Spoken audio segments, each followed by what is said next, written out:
I need that sports encyclopedia. Where you at, Steve Kim? Got Trent in the cut. What are you? He's the best. Yeah. He's a master motivator. I'm a master motivator. I ain't no regular ass motivator. I'm a fucking master. Coaches tried to make practice so hard that the game was less intrusive. Like they coached you that way. Like people think, well, they were just yelling. No, they were trying to put you under stress and put you in under duress so that when you got in the game, you could mentally handle adversity. If you go through JUCO and you make it out of JUCO, you can make it anywhere. I respect the hell out of you to see that you're doing what you're doing and still doing what you're doing for real, the way you do it, man. From day one, you had the same enthusiasm. You keep the same enthusiasm, and it's fucking contagious. In my opinion, I think Shedeur Sanders is the best deep ball in college football. I don't think Can you just say something nice about Shedeur Sanders? I love talking ball. It's nice to connect with guys that are like-minded and just are real and genuine. And I'll proudly stand up next to you. Oh, God bless America. You said belt to ass, T-Red. You got the belt around you.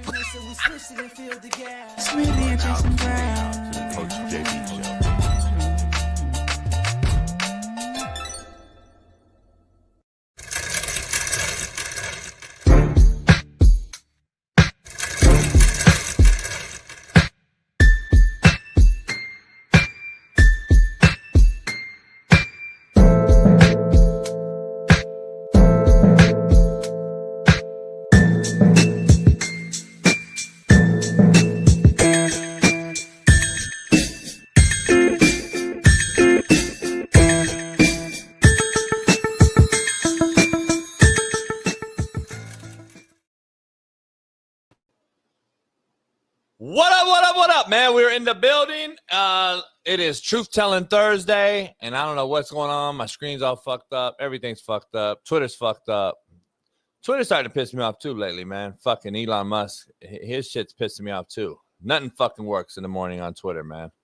But anyway, we're live in the building, man. Truth Telling Thursday. Major League Baseball legend Johnny Damon joins us. Yankee, Red Sox legend. He'll be joining us along with Steve Kim, the Korean Cosell himself. And can't wait to dive into this. Literally, I'm just retweeting this thing real quick. Legend, bam. This is the realest show on planet Earth, man. Johnny Damon joins us. The show is brought to you and powered by BetUS. So head on over there today and use our promo code Coach JB. Let's dive into it, man.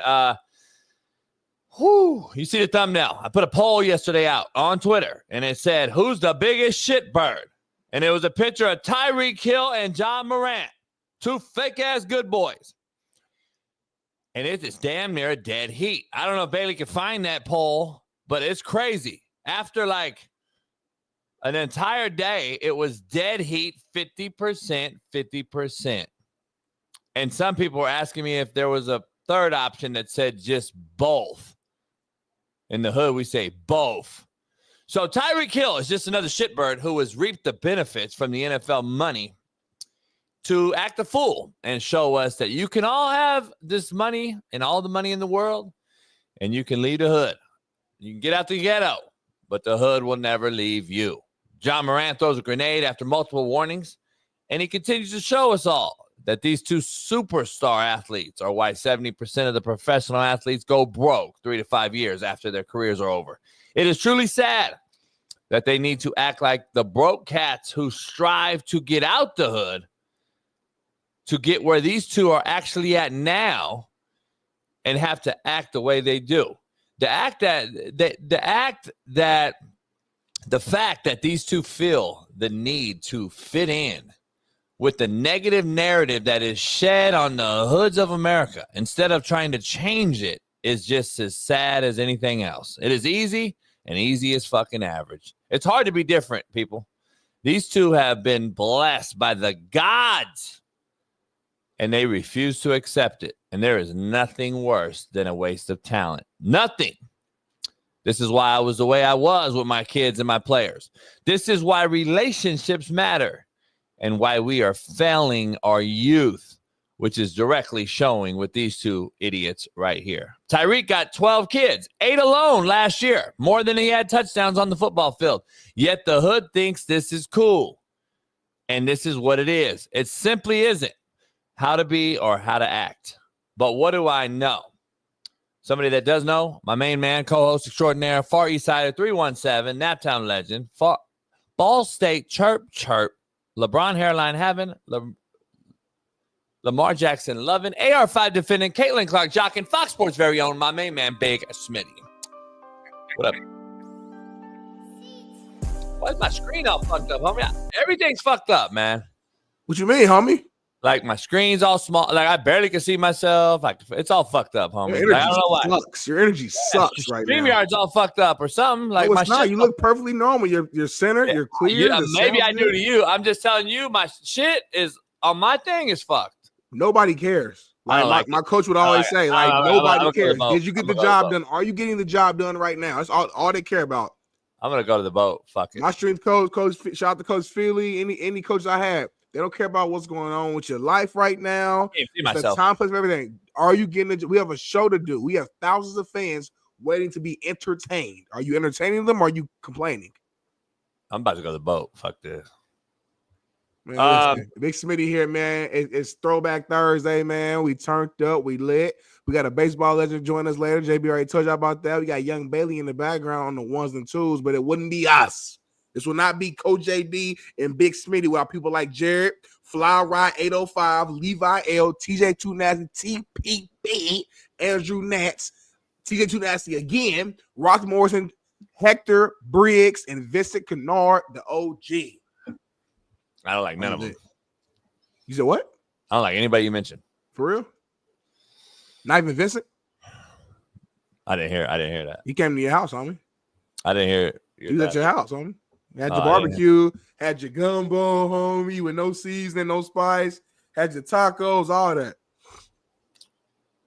Crazy. You know damn well that's false. But anyway. With no spice in there. Smitty, Masters are today. Starts today. Teeing off right now. I don't know why. Why not? Why? Huh? The Masters. Yeah, that's cool. It's not my master or the master. I didn't say none of that. I didn't say none of that. What you alluding to, homie? Get over it. I'm not alluding to nothing. You gotta get over that shit, homie. I'm not alluding to nothing. The Masters tees off today. Like it already has, actually. And Smitty and I are going to give you a little friendly wager bet. We're gonna bet, and we're gonna pick 5 golfers to finish. Our 5 must finish, right, Smitty? That's what we're gonna do. Our 5 must finish. If one of our 5 that we picked today gets cut tomorrow and doesn't make the weekend round, we lose 5 points automatically. You and I will lose 5 points for that player to miss the cut. So we're gonna pick our 5 and then we'll go from there. So we're gonna dive into it from there. I'm a little nervous. Yeah. Let's dive into the quote of the day though before we get into that, because the poll question will be a good one too for the crowd out there. So hopefully you guys know a little bit of golf. A lion that has tasted battle never returns to the cage. Micros out there, hopefully you take a little listen and really dig. That has tasted battle never returns to a cage. All right, I like that. You struggling to understand it? I like that, homie. Nah, it makes perfect sense to me. You understand it? It's super easy. It's like 2 + 2 = 4. Like you've already been through this battle. You've already been through these struggles. You've already been through this road. You learn from that road. You understand that road so that you never have to face that same road again. That's how I took it. Like if I got if Vincent understood it, he macro, he gets it right away. Yeah. Only thing Vincent do is just think all day. Like I feel like Vincent he wears a turtleneck. He got the thick like Malcolm X glasses, and he just at home like this with his elbow like just all day, just thinking. He's just in deep thought all day. Like me, you don't want to get locked back up if you go to jail. You gotta learn from it, homie. Like you go to jail, right? You get out. Unless you're a lifer, you don't want to go back. You don't want to go back.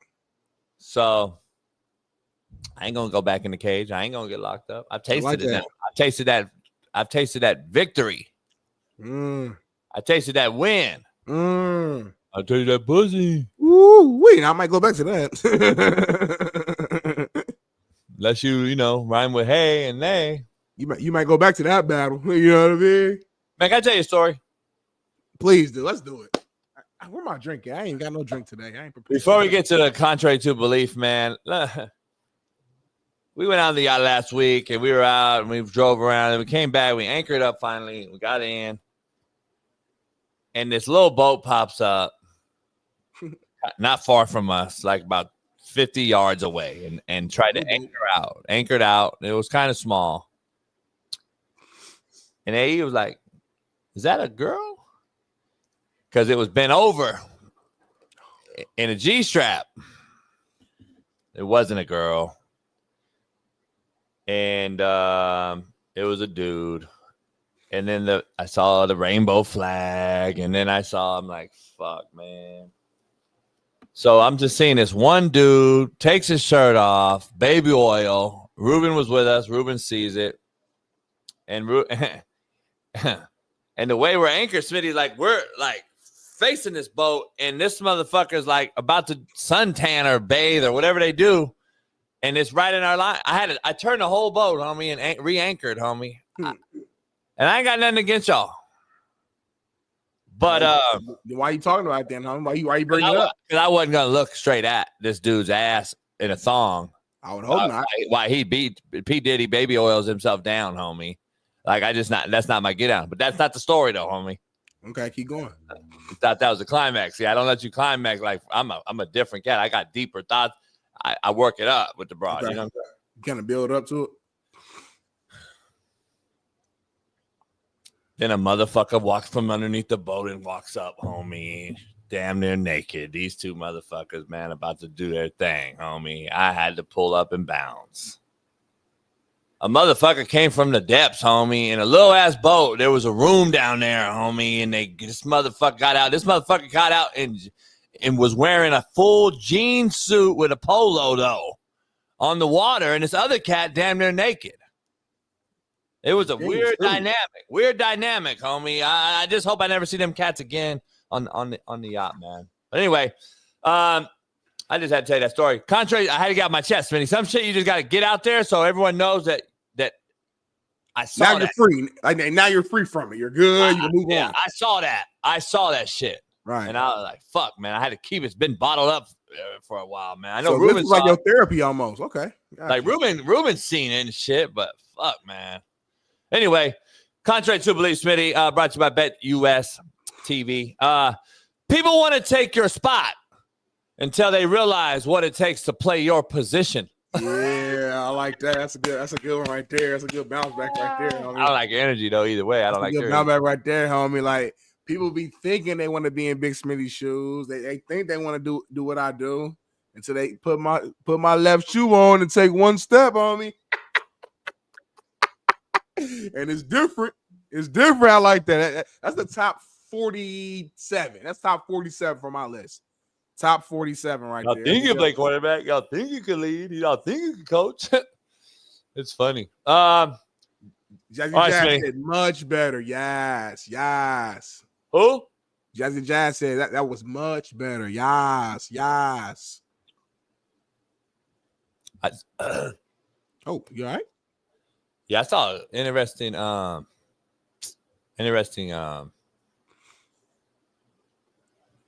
message from Jazzy. Interesting. When? Yesterday? Yeah, interesting. What was it exactly? Like, break it down.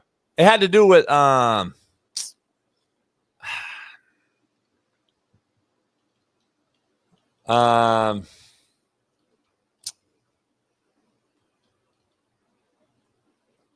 to do with something.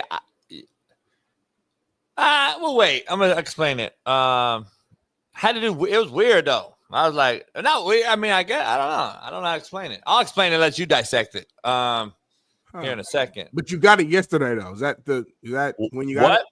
What? The message you got from Jazzy was yesterday? I believe so. Yeah, it was yesterday. It was directly towards you. What? And it was directly sent to you. Yeah. Okay. Well, yeah. Whenever you're ready to break it down, man, I love to talk about it. Well, I won't say what she said. Well, kind of. I don't know. It's Thursday, homie. Like, if this is the day. This truth telling Thursday, homie.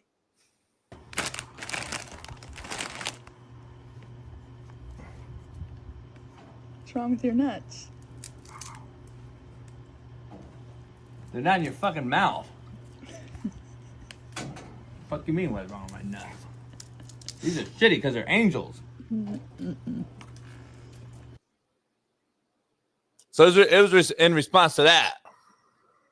Oh, I can only imagine. me know who Jazzy is. How do you know who she is? Because she's very open, and whether it's in a Discord or even here in this public chat about what she likes to do and who she likes to do it with. So just hearing that video, which I sent to the homies yesterday, and they was laughing, and then you being weird about saying what she said lets me know what she said. Contrary to belief. Sometimes silence is louder than words. Ooh, he preaching. Dang, Jazzy, I ain't know you get down like that, girl. Ain't no judgment. You actually did know. You gonna have to fly Jazzy out, homie. You actually do know. Huh? Huh? You got to fly Jazzy out so she can do what she said she's gonna do in that message on the yacht to you. I ain't never had nothing like that before. I'm trying to see what that like. Yeah. Like it was a very detailed description. Ooh, you gotta read it now. It's not even a poll question. She had you over there sweating last night. Little wee woke up. You was feeling good off that message. Vincent said, "Let me think about this." I told you everything he do is deep. Even this right here is deep. He's like, damn, okay. He asked about his nuts. Jazzy responded to that. What could Jazzy have said? Deep thought right now. Hey, Vincent, relax, homie. Right, open up fucking Malcolm X book. Drink some water, homie. Let's dive into this whole question, man. The Masters begins. It's already began. Tea time is already hit. Jack Nicklaus, Tom Watson, Gary Player is already teed off. Legends. Smitty, you can choose one American, one international, and one former Masters champ. Who y'all picking to win this week at Augusta? Man. So you can choose one American, one international, and one former champ. Well, if that's the case, I gotta go with these three. For my American, I need give me Xander Schauffele. That's my American. Shoffley. No, I call him Schauffele in the hood. Give me Xander Schauffele as my American. Give me Min Woo Lee as my Australian, and I'll tell you about him a little bit later and why he's on there. Who? Min Woo Lee. You a sleeper. He's Australian? Former champion. Min Woo Lee's Australian? John Rahm. Min Woo Lee's Australian, homie, yes. And then my former champion, John Rahm. So, yes. So, Xander. Well, John Rahm's an international. But it don't matter, though. He's my former winner. So, he's the former winner.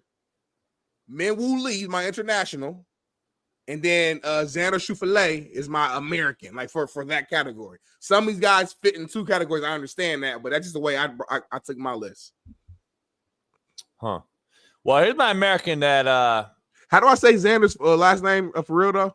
Shoffley. Here's my so I've already bet on Bet US. I've already took a deal and I've taken it and I've already placed my bets. I had to get it in this morning because tea time, they're 3 hours ahead of us, Smitty. So they've already teed off. Beautiful day in Augusta, Georgia right now. My American though is gonna shock. I'm heavy live, of course. My heart's with live. You ain't gotta keep it real. It's all right. You ain't gotta, What? I ain't gotta do that. You ain't gotta keep saying that, home. We know it's okay. Like I think in your gut you feel bad that you betting on the man. It's okay. You can like both. It's okay. Why? You can like both of them.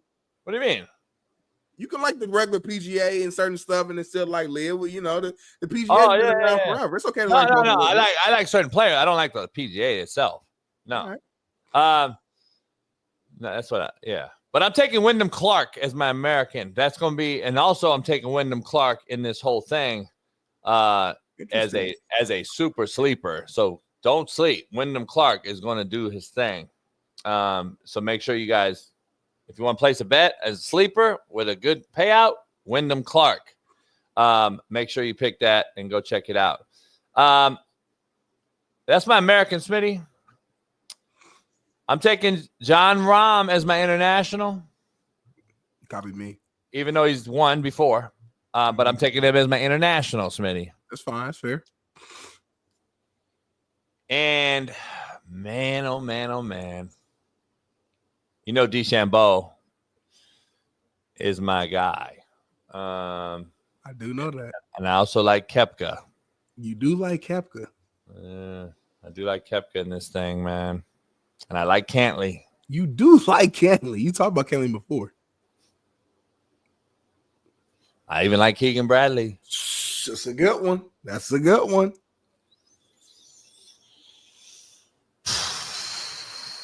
So tough, man. It is. But then I like the homies, man. Otani and them. Ah, man. Especially after yesterday's video. Makes it tough, don't it? People love that video, by the way. That's why I got Minwoo Lee on my list, Australia. But Minwoo Lee is Australian. He keeps saying no. He is. He's not from the video we showed. I'm just saying, I don't know what his ethnicity is, but he's from Australia. I like Zach Johnson. Ooh, Zach Johnson is a baller. You know about Zach Johnson? Yeah. I like Hideki, though, man. Now, that's the one you probably should go with. Hideki's a bad boy, homie. I'm going with Hideki, man. I knew it. I just felt it. Yeah. But then my chest, homie. I do like Zach Johnson, but he ain't won since like 07. Bailey was born that year, so that's kind of a tough one to pick. If you notice, everybody's going around. I'm staying away from Rory. Rory hasn't won a major since 11 years ago. He hasn't done much. Now, listen, he's number 1 and number 2 player in the world right now. We're going to go at it today. I get it, but he just seems to always be a mental wreck when it comes to these big events, and I just don't know why all the money is going to Rory. It tells me something in Vegas is going down. I don't understand it. I don't get it, Smitty. It's for brand popularity, homie. Yeah. The casual fans, we know that name. That's it. Yeah, but I'm staying away from him. If I were to ask you though, Rory or the field, and you had big money on it, what you doing? It's a pig, pussy, pork. The field, homie. But the money would be on Rory. The money would be on Rory, though. Yeah, but Rory not like that no more. He's okay. Then you say he has like a therapist walking around with him on the field or something like that? He does, but he's good, though. I know he's good, but he's not about skill-wise, it's like he's unbelievable. But we don't care about skill. It's about will. Yeah. All right, Smitty, let's dive into our 5 real quick. And Smitty and I are going to place a little wager. $100. If Smitty loses, Bailey will pay it. If one of your guys misses the cut that we pick, you automatically lose 5 points, Smitty. Ooh, wait. Okay. Everybody else, our 5 that we pick are worth 5 points each. And if they're in the finals or in the mix or in the top 5, obviously, we get our 5. So we can get up to 25 points off the win, or you can lose 5 and you can get up to 20 points, right? Yeah. So I'm gonna go first. I'm gonna take. Hold on, wait. Last question though. What if like 2 people from your list miss? You could miss 10, right? Yep. Or whatever. You can miss 25 technically, right? Yeah. So I'm gonna go DJ, a live golfer, of course, and I'm gonna go with my big sleeper of the week. Obviously, I already given you one with Wyndham Clark. I'm going Patrick Reed as my number 2. And then I'm going Wyndham Clark, as I've already said. And then I'm going to go with another sleeper who I like a lot, Jason Day. And then I'm going to go with my main man, Koepka. So I got DJ, Patrick Reed, Wyndham Clark, Jason Day, and Koepka. That's my 5, and I'm sticking to it. I like that 5, man. That's a good 5. I'm going to go in a different direction, though, man. A couple of these names I already mentioned in my 3, and I want to be consistent. So I got my guy, Xander. What's his last name, JB? Schauffele. I got my man Xander Schauffele, of course, man. Big time guy. I think I'm pretty sure he finished in like top 5, top 10 last year, if I'm not mistaken. Then I got my guy Kevin Yu. Don't sleep on Kevin Yu. Come on now. Then I got my guy Max Homa. We all know about Max. Max is a baller. We know about him. I don't fuck with And then I got Tommy Fleetwood, another guy finishing the top 5 just last year as well, man. Do not sleep on Tommy Fleetwood. But my biggest sleeper, and the one that nobody's really talking about right now, is my guy who I keep bringing up because I feel so good about him. And you all should put big money on him if there's still any chance to put money on him, because I don't think he's teed off yet. Min Woo Lee. I keep saying it, but listen, the reason why I'm saying that is Min Woo Lee broke to the top 25 in the world after his victory a couple weeks ago when he won the Houston Open. Long waited first time, on the PGA Tour. You know what I'm saying? He's a big hitter. And even at his fellow, fellow Aussie, Jason Day, he said he thinks Min Woo Lee could be number 1, like skill set wise. So this guy, I'm telling you right now, you heard it here first. If Min Woo Lee wins this whole thing, Big Smitty told you. Big money on Min Woo Lee. Who I'm rooting for is one of my fellow Usos, who I've coached his whole family right here at Chaffee College in Rancho Cucamonga. Tony Finau. Tongan. My Tongan homie. Who's representing America in this tournament. His whole family was there yesterday in the par 3 tournament that I was outside watching when I was cooking me some oh my goodness, the steak I cooked yesterday, homie, filet mignon. Good, homie? Oh my goodness, homie. It was unbelievable. One of the best steaks I ever had, by the way. You always say that. I swear to God, dog. That's my man. I always the best steak you ever had. I almost wanted to like airdrop it to you from the Amazon on the drone. They got that now too. Yeah, I'm gonna do that shit. Fuck, Bailey. You think I know the fucking password at this stage of my life? Shit. Passwords and me are so fucking over it, homie. You got to get you a note and just write everything. I got down. notes, homie. I got it all written down somewhere, homie, but I got somewhere. Many. That's the issue, homie. Somewhere. I got Where's it, somewhere? I just saying that. I get you. Yesterday. We had a whole thing yesterday, homie. Yeah, give me a second, homie. You pissing me off. So anyway, I don't like your 5 at all. Max Homa is from here. I don't know if you know where he's from at all. He's from the Valley here in LA. Valley, I believe, right? Yeah. Yeah, he's a little mork. So anyway, let's dive into the show, Smitty. We got a lot to talk about. Johnny Damon joins us, Steve Kim, Korean Cosell. We're going to talk about some all things Shedeur Sanders visiting the Steelers and so much more. Give me everything about Johnny Damon right now in 10 seconds. Everything you know about Johnny Damon right now in 10 seconds. 3, 2, 1, go. Man, the double steal, legendary double steal with the Yankees to get them a series title that I believe it was 2009 that I think stands out. Of course, his great career with the Red Sox as 5 seconds left. 5 seconds left. 4. And then I'm known for the man bun. And if you watch the 30 for 30 documentary, go check it out. He's on there as well. It's a great conversation. Great show. All right. Time is up. Let's dive into that's the It Factor. That's the It Factor. I see I don't have to go Google shit like Smitty and find out where Yin Yu Ying is from and all that shit. So let's dive into this show, Smitty.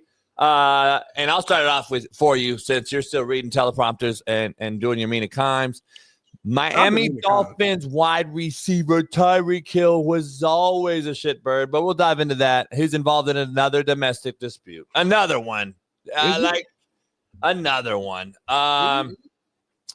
And his wife's filed for divorce on top of it. You going to do it. And I guess in a high-rise condominium in Sunny Isles Beach on Monday, the PD, police department, says domestic dispute involving Tyreek Hill is already a closed investigation. No crime was committed, apparently. And per Sergeant Brian Schnell, that's the source of the cop. 2014, Tyreek Hill accused of choking girlfriend at Oklahoma State. That's right after he left Garden City, Kansas JUCO. When I got there, March 9, 2019, Tyreek Hill under investigation for battery involving his 3-year-old son's broken arm. And then in June of 2023, Tyreek Hill accused of slapping an employee on the marina dock. And then last year in February, Sophie Hall calls Tyreek Hill broke her leg after participating in football drills. I saw her already. That's a comical one. That's a big, thick OnlyFans broad. And then this March, of 25 this. So anyway, his wife, Keita Vaccaro, filed for divorce, I believe Monday, and they already had a child together. And cops were called over to their home for a domestic dispute on Monday. Tyreek reportedly had 5 kids this year alone with 5 different women. Smitty, what's your take on the alleged new investigation? For me, it's just as you just name and list off all the different, situations and cases that he's been involved in. For me, it's like, regardless if you was charged or not, the common denominator is you. You're always in some mess. You're always in a situation. Why is it always you, Tyreek? That'd be my question. If I was talking to him, if I was like his homie or I actually cared about him, I say, Tyreek, you can give me all these excuses of what she did or what this girl did or what this person did. But what about you? When are you going to look yourself in the mirror and say, I need to change? Something is wrong with me. I just read up on this most recent one, and it sounds like, he got to a bad argument with his girl, threw her laptop down, grabbed the baby, went out on a patio. The mother-in-law, I think, was the one who actually called because she was afraid for her daughter. And it sounds like, him and his wife had been going to therapy, but it wasn't working, and this, that, and the third. And at the end of the day, it's always mess. It's certain people that you would never hear this about. You would never hear this about Patrick Mahomes. Like, you'll never hear this about this certain players, certain guys that you just will never have to worry about stuff like this. These are all very much controllables. Controlling who you're with, who you're laying in the bed with, controlling your reaction to certain things, controlling your temper. These are all things that's very controllable, again. And I don't want to hear, oh, so-and-so, she's lying or she's stretching the truth. Well, why are you getting with people who's doing that? Why are you getting, because people then always going to blame the women and women. You're sleeping with that woman. No, you didn't see that when you was in bed with her. You didn't see that before, right? Because that ass was so fat and looked so good that it distracted you from seeing who she really is. And I'm not talking about this current woman. I'm just saying there's been cases in the past where the men will say, well, she set me up or she's lying or this. All right, all that's cool. All that's fine and dandy. But why do you keep ending up with those people? Or why does your name keep popping up? Why? That's my question, man. It don't make no damn sense. And because he's so good at football, he continues to get chances after chance after chances, and teams don't keep signing him because let's keep it real. He's one of the best players in the game today, and he's probably going to be a future Hall of Famer. When you look at his numbers, you look at the fact he's a Super Bowl champion, and I mean, he's a beast on the football field. But off the football field, he's a true freshman. He's JV at best. You know what I'm saying? So I don't know, man. Just tired of talking about him. Every year is something. I defended him last year with the situation pulling up to the game. Thank you. So you got to renege on that? No, I'm not. I'm not going to renege on it. But the point is, it's always you, though. That's the biggest point. It's always you. The cops should have kicked them and did all that. That don't give them no right to do that. But the bigger point is, why is Tyreek Hill always the headline? Well, that's kind of that's our point. Wasn't it last year when we had this conversation with Cam Newton and you and I about his same situation, and we're like, why is it always you, homie? We've seen other guys get pulled over, and our conversation was more so handled it differently. Which let me ask you this. Two things could be true. He should have handled it differently, but the cops didn't have to kick him either. So let me ask you this: if you flipped it and this happened first, all this other shit, and then in 2 weeks you see the pullover, would you still have the same take? If the cops kicked him while he was handcuffed and already taken care of, then I still had the same take, because to me that's separate from anything. Like, again, we could argue that Tyreek should have handled it differently. Sure, I'm with you. Roll your window down. Yes, sir. No, sir. That's how I was raised. That's how we were taught. Just move your pride to the side. My mom and them would say, just get home. Whatever you got to do, just get home. So, yes, he should have handled it differently. But, again, that doesn't give the cops the right to kick him because they're mad. Well, I didn't see a kick. I saw a control. We can bring it back. We had this whole argument last year, homie. It was overly aggressive. Like, it's not overly aggressive at all. It's being a cop. to an over. He's handcuffed. He's no threat. At all. He was over aggressive. No threat, no weapon, or no nothing. Have you seen the cop getting shot? Once he's handcuffed, I don't need to be thrown to the ground and doing all that stuff. It's funny how you still defending this shitbird though. I'm not defending him. I'm defending the situation. It could have been. It could have been you, Bailey. It could have been Gene. No, people I don't like. Wrong is wrong. I don't care who the person is. Wrong is wrong. Couldn't have, homie. No, what? That's what you don't get. No, couldn't have been. Let's stay on topic, homie. Let's stay on topic. I don't play having the same argument. Let's stay on this.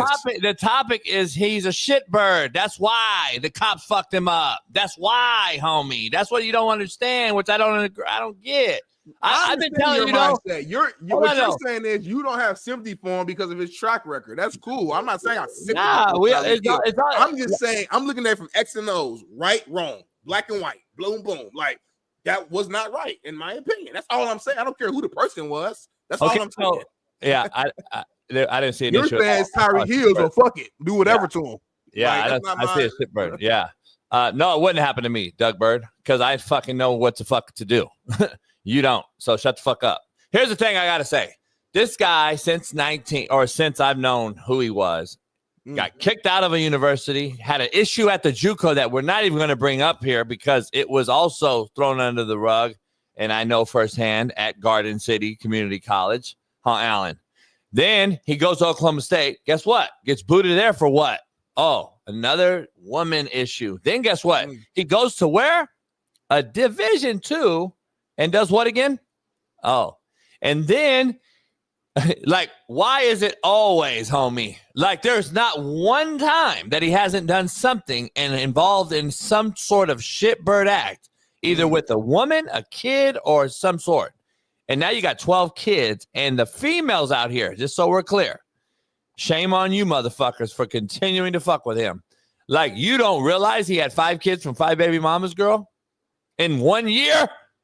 Like, are you just, do you want to be the toss around? Like, I'm confused, homie. That's all different broads, homie. That's my point, Smitty. Shame on them, homie. Hey, dog. Here's the thing, though. It's a double-edged sword, Smitty. Like, this motherfucker's ignorant as shit and doesn't realize, I guess, that he's not going to have to pay each one of them broads for 18 years. So that's a whole other. This is an actual hustle by women nowadays. How dumb is he? How dumb is he? Like this, dog, there's a lot going on with this cat. Made no sense, homie.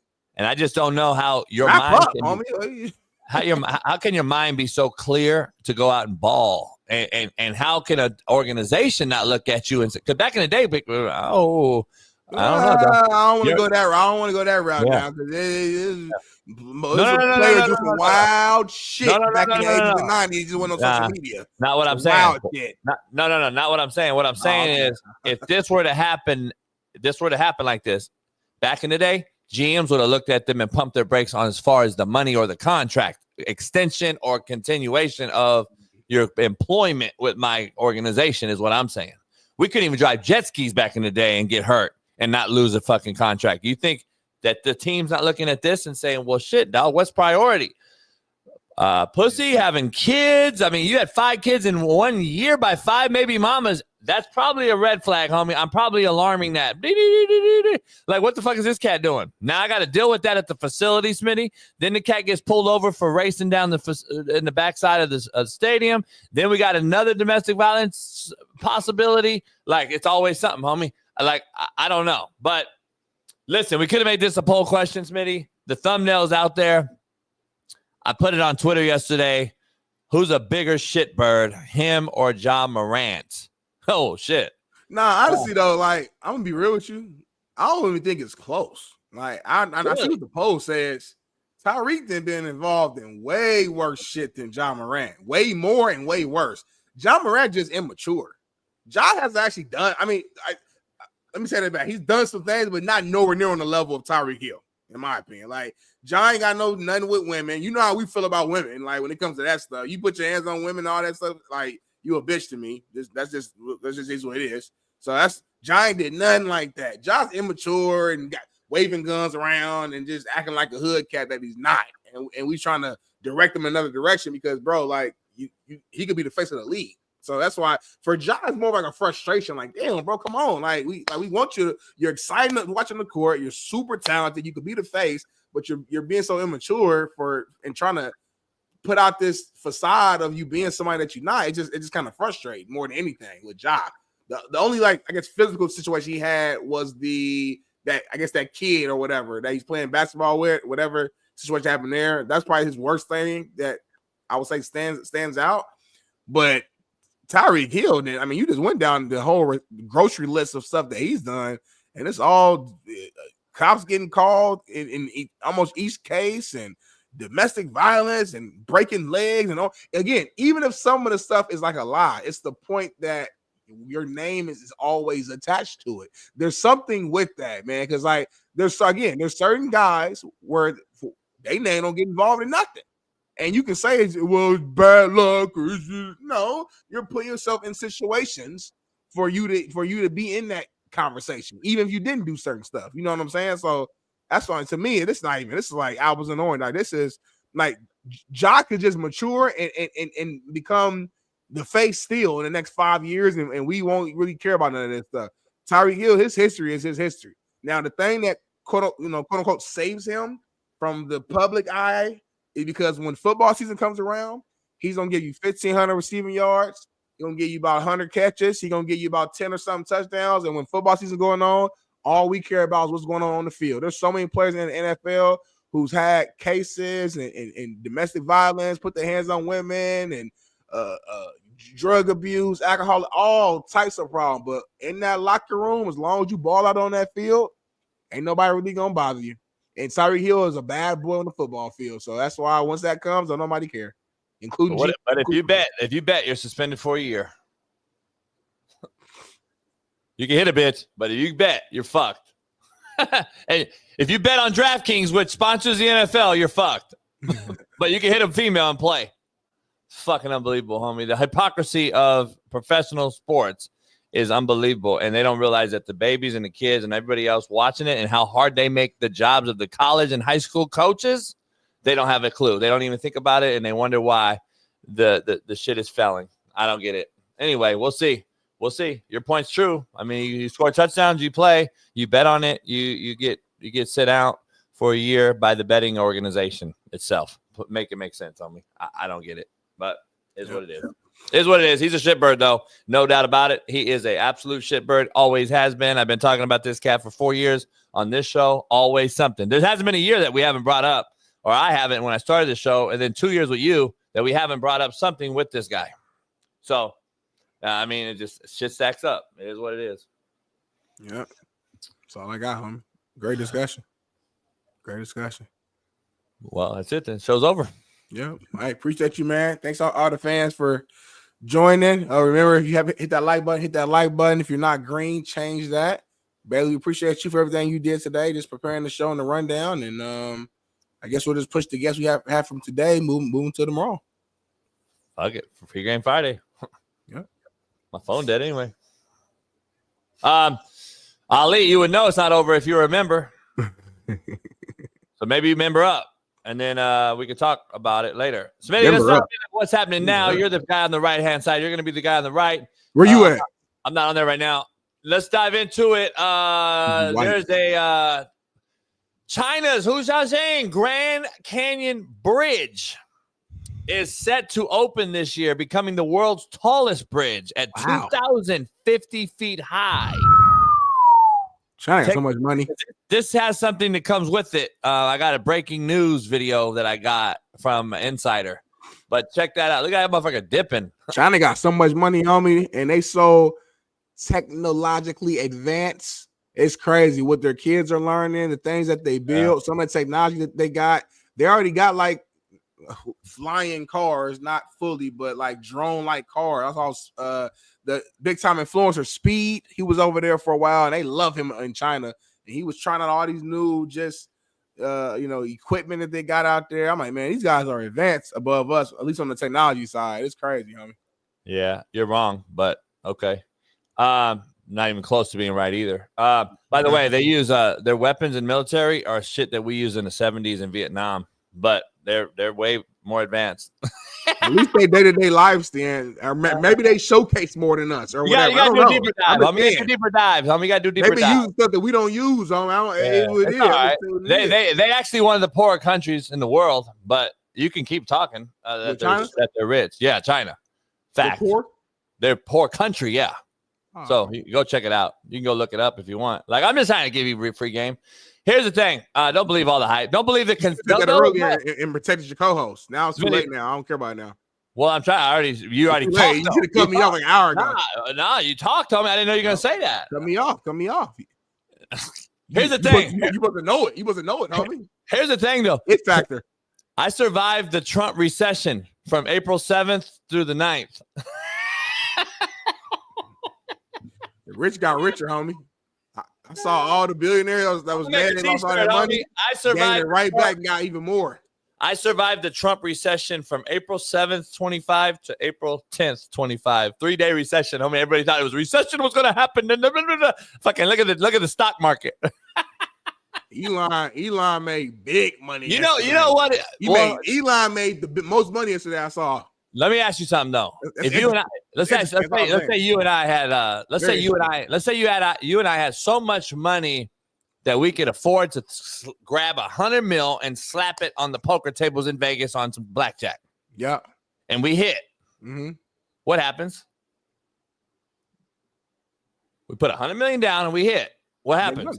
We won a lot of money, huh? Yeah. I was like, a trick.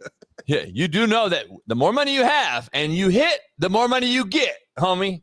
So just where we're clear real quick. Yeah, before we start with the conspiracies and insider trading and the motherfucker got money. We can be honest though. We know that the motherfucker. Yeah. We know that Elon already had money. You might be right. I don't know. I'm not saying nothing. I'm gonna sit back and wait. All I'm saying is this: what I know for a fact, if this same scenario happened with the last group that was in office, I know that my co-host will be on here like, "Oh, I can't trust these motherfuckers, man." So you mean to tell me, homie, the motherfucking market? Hold on. Your main homie is the one who benefits the most? Oh hell no, homie, something's up, homie. Hold on, though. When did I say that's not true? You got the most money and you put the money up. I'm just saying, I noticed certain things. These are totally different topics. I don't talk politics. I'm done talking. But we're on two different topics, though. Like, we're talking about one guy making money for his own self. We're talking about the economy and the government officials on the other side. Like, come on now. Number one, though, let's be honest. Can everyone really understand that there's a reason why this businessman that's been a billionaire most of his life is playing checkers when everybody else is playing chess?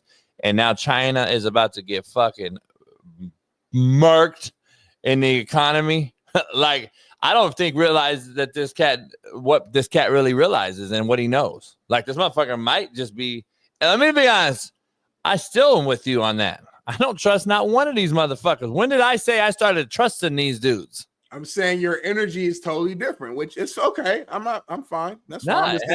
But we never had Kamala betting, Kamala fucking owning Tesla, homie, or owning anything. Only thing she owns is fucking the poor in Oakland. I'm just saying, and obviously we can't compare it directly because it wasn't the same situation. But if Kamala had somebody who we knew she was super close with, like Trump is with Elon, and this situation happened while her and Biden, whatever, was in office, I just know my co-host enough, and I know you would have started the show with a rant about this conspiracy, about what they had going on. I know for a fact you would. I'm not like arguing about it. You know it too. You know you would too. So I'm just saying, because you're wrong. You don't know for a fact. Your energy's different, so it's cool.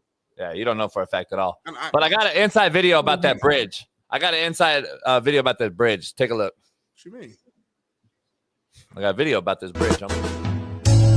We don't talk no more, never talking me. Don't like always myself. You say bye bye me, want me feel okay. Don't want to disturb me, play. This moment, why you so care? Other people looking me, I don't know. Always talking why it is not me wrong, it's you. Say bye bye. I see you go. So for context purposes, as Smitty likes to say, That's Otani and His Better. And they had a song they made about the bridge that was going up. Don't mean like to say. And you know how they really like be like stringing out their words. Have you ever noticed? Like, why you so care? Other people look at me, I don't know. I don't know. Don't say. He's actually speaking really good English, though, all things considered. I'm trying to tell you, homie, the cat knows English. He talked to Trump full on about the fucking this ain't no Otani, homie. Stop playing. The Declaration of Independence, homie. He talked about the Declaration of Independence, homie, with Trump. He knows what the I do think he's speaking, but this ain't Otani, homie. This is Otani, maybe his people. That's his better. That's his guy right there. But what's his better name? His what? Here, Chris said, "Stop Asian hate." Well, we'll see. Steve Kim joins us in about 5. Let's take a break real quick. We'll be back on with Steve Kim, and Steve Kim will do an impersonation of this right here. We'll be back in 5 minutes, and then Johnny Damon after that. Pound that like subscribe. We'll be back in 5.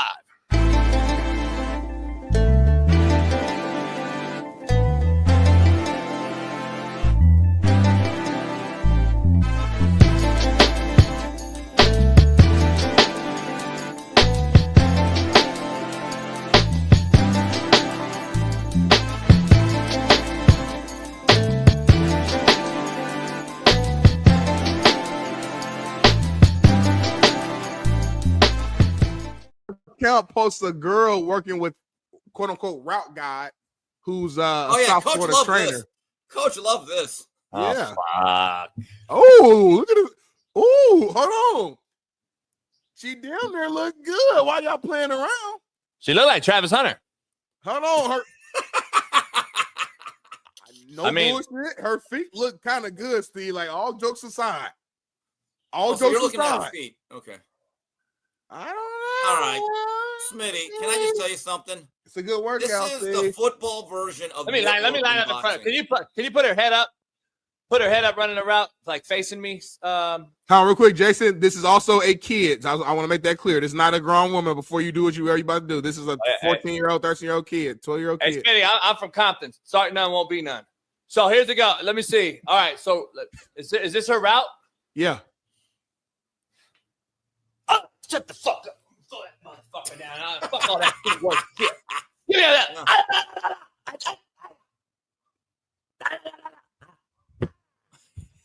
Get the fuck out of here. Why are we showing all this bullshit? Flag. It's for flag. She's not playing football. Stop. I'm going to choke slam the fuck out of her. That's not cute, Jason. She playing flag. I want to know this, Smitty. Have you ever seen a motherfucker run a route like this? What's wrong with JV, Steve? Tell me something wrong with him, seriously. Look at him. Look at him. Look at my co-host, Steve. Something's actually wrong with him. Like, we got to go get him checked. Have you ever seen a route? Hey, Alan, does your whiteout start off running on everybody? What show do our co-host, man? God damn, homie.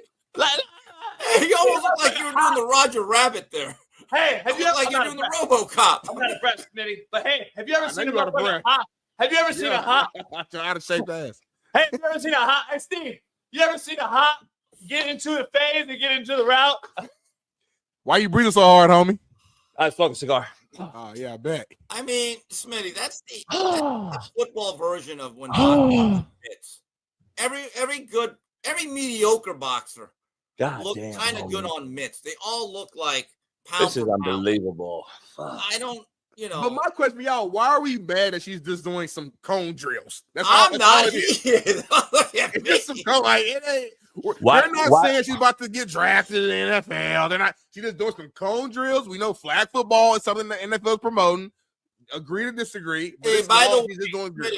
DI.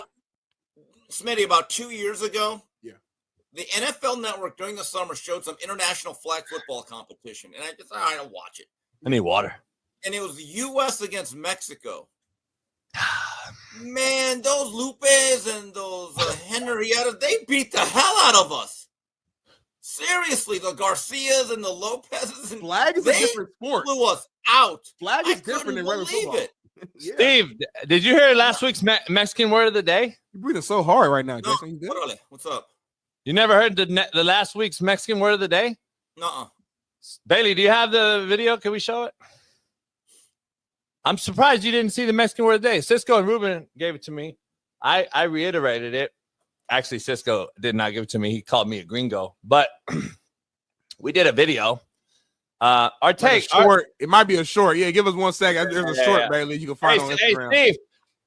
So you're telling me that over in Jalisco, they beat us? Years ago. Wherever it was. No, it's a couple of years ago, and it was a blowout. But it was young. Was a blowout. Yeah, they were young women. I think they were like above 18. It was like an international tournament. They had production. The NFL Network was kind of had the announcers. I was like, wow, they're beating that.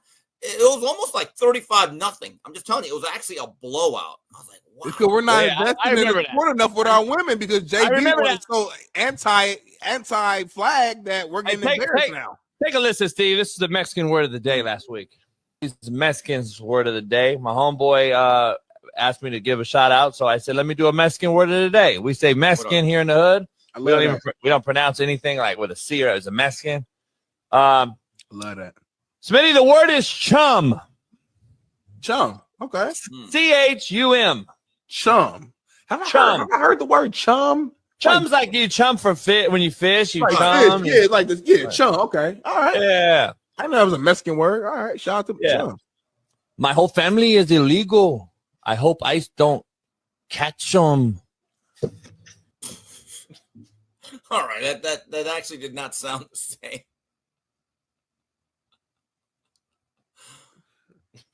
That actually did not sound the same. That was a different pronunciation. That was orale, no? Yeah, that wasn't orale. That was like orale.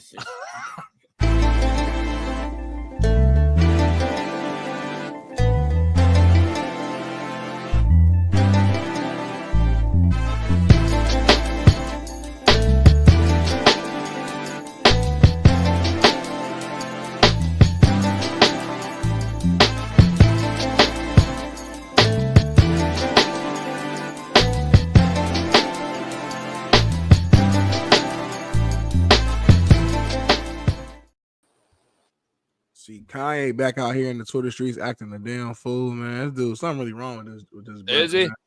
Yeah, he's saying all type of stuff. Shame. See, Justin Bieber looks like he went from like pretty boy, little boy band singer to fucking looks like a 40-year-old crackhead. Like it's alarming the differences in a lot of these Holly weirdo appearances from when they started and got thrown in the mix till now. It's unbelievable, homie. Well, Justin Bieber, he was a little boy when he started off. Sad. He's a grown man now. Been through a lot of stuff. You know what I'm saying? So exactly. Ran through. Allegedly. Yeah, he got ran through. You can tell he got some stuff on his mind for sure. I mean, we never know what's true, what's not, but there's some stuff on his mind. You could just tell by the way he moved. He walks around like he's just pissed and depressed all day. It's probably Dick. Take a look at this, homie. That's kind of hard. Ooh, it's going on the boat, the yacht today, Smitty. Today? Yeah, I'm putting it on the other side of the American flag, homie. I like that, homie. That's down there hard. Double-sided, homie. Homie, I was going to the gym last night, and a brother was pulling off, and I was talking to my mama, and dude just heard my voice. Didn't see me, heard my voice. He stopped. He said, "You do a show with Coach JB, right?" I said, "Yeah, that's me." He said, "Man, I heard your voice. I thought so." I was like, "Nice to meet you, brother." And kept walking. Swear to God, it happened last night. Just heard my voice. Man, that's crazy. Yeah, your voice do like it does stand like it has like a little it has like a gang undertone, but that's why people probably realize it. No, I ain't got nothing like that. It's unique to me though. People know. Then it has like a deep, you know what I mean, like a little Justin Bieber-ish. So it's cool. It works. He recognized you. Huh. Heard you. Recognized your voice from. What's that, homie? Ketchup? Huh? Would you say you got a radio voice? It's orange, carrot, and beet. Not very good. No, I would say you got a radio face, though. Yeah, I do. I agree. Ugly I agree. Shit.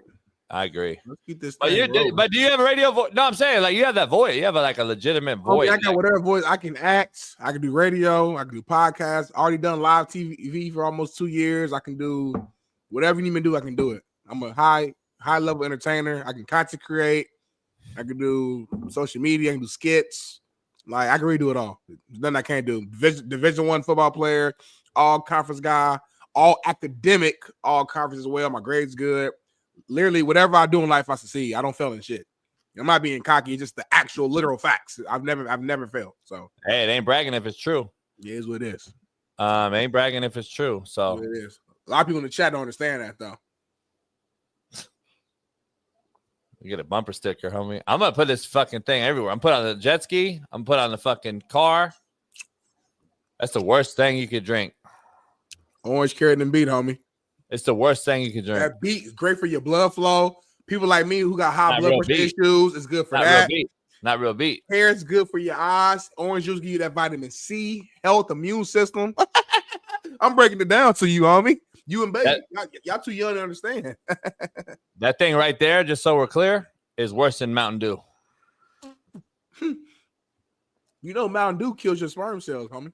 And no, nobody knows that, and it hasn't been proven. But yeah, go ahead and say it. But that right there is worse than a Dr. Pepper, Mountain Dew. The shit you're drinking right now is totally prove that. fake. Then prove that. Totally. Nobody fake. said that either. Prove that. Totally fake, homie. So you know orange, beet juice, and carrot is worse than. Well, it ain't. Did you see him chop it up? Did you see him put a real beet in there? Yes, I actually did. Now you want to talk shit? Now what? So let me ask something. Why not just drink water?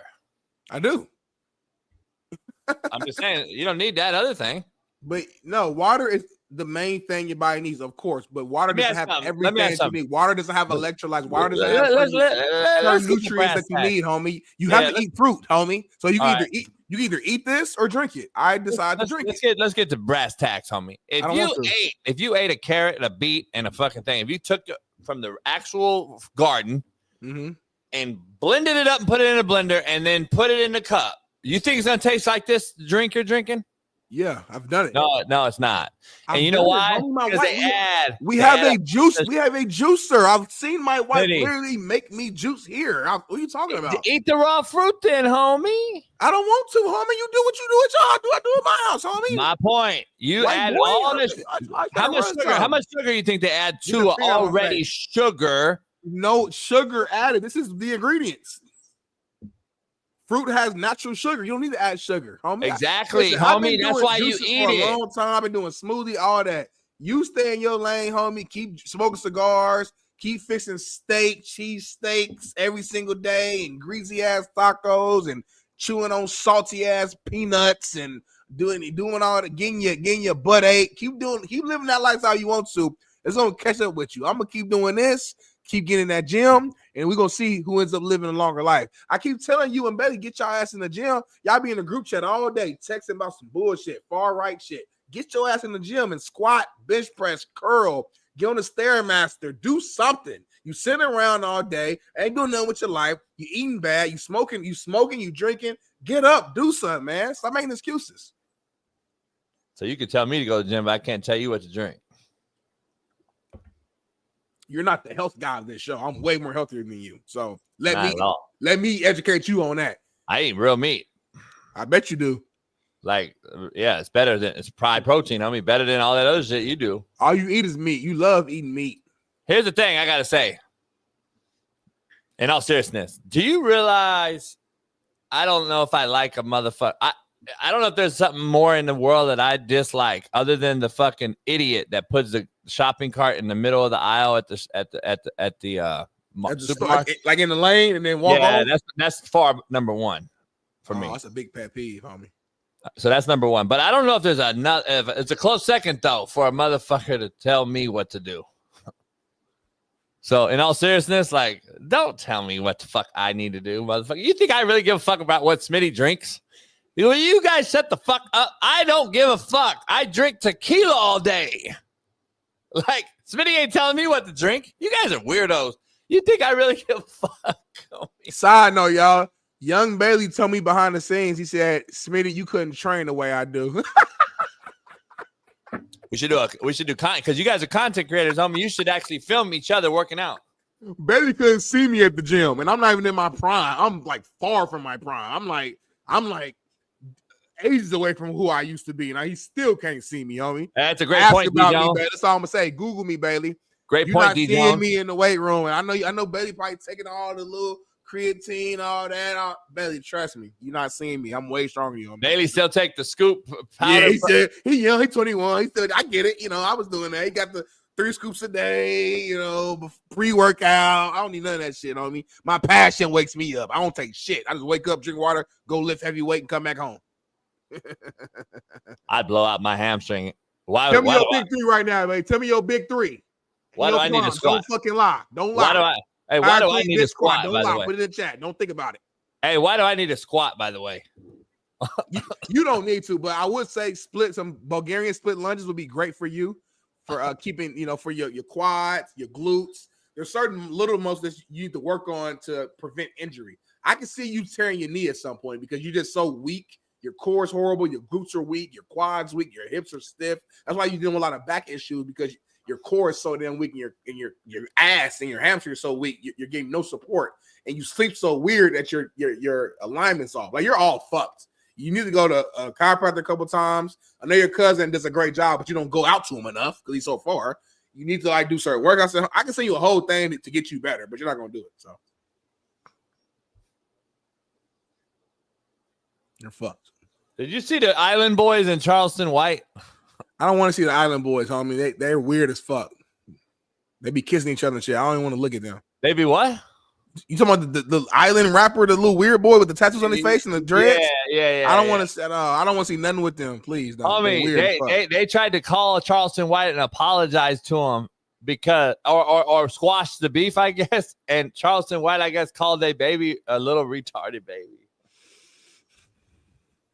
Man, you love Charleston White, homie. That's like your. It's just comment. I mean, he might get smoked any day, but I'm saying he's funny as fuck. You got to enjoy the time he's here. I mean, like you got to enjoy the cats that just say whatever while they're here. Myself, certain people, you just got to fucking just. So you putting you and Charleston in the same category, huh? Oh nah, I'm not. He does some shit I don't agree with either. I've been thinking about that too. I'm sure he says shit. I'm sure I say shit he don't agree with. Nobody agrees with everything everybody says.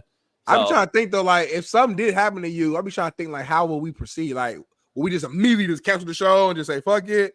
I need to do a wheel. I need to do a wheel. Like how we do that? I need to do a wheel, homie. You do. Yeah. Let's put together a game plan. If something happens to you, like what you want. Why me though? Why only me? I just keep hearing. You talk a lot of shit, a lot of people, homie. You rub a lot of people the wrong way. So I'm just saying, like, yeah, I'm just trying to prepare for that because, like, I probably want to keep the show rolling in your honor, but I would need like the account to get switched to my shit. Of course, I don't know. Probably. Exactly. Of course it would. Who else? Where else would it go? I don't know. I'm just saying I probably get it switched over. Hey, everybody in the chat right now, as soon as I pass, leave because Cindy's gonna turn this to the porch too. He's gonna take the money and run to the porch. It's gonna be me and Shaun King causing this motherfucker. Hey, I get it. I put in the contract though. Your calls will be Charleston White though. He has to accept though, homie.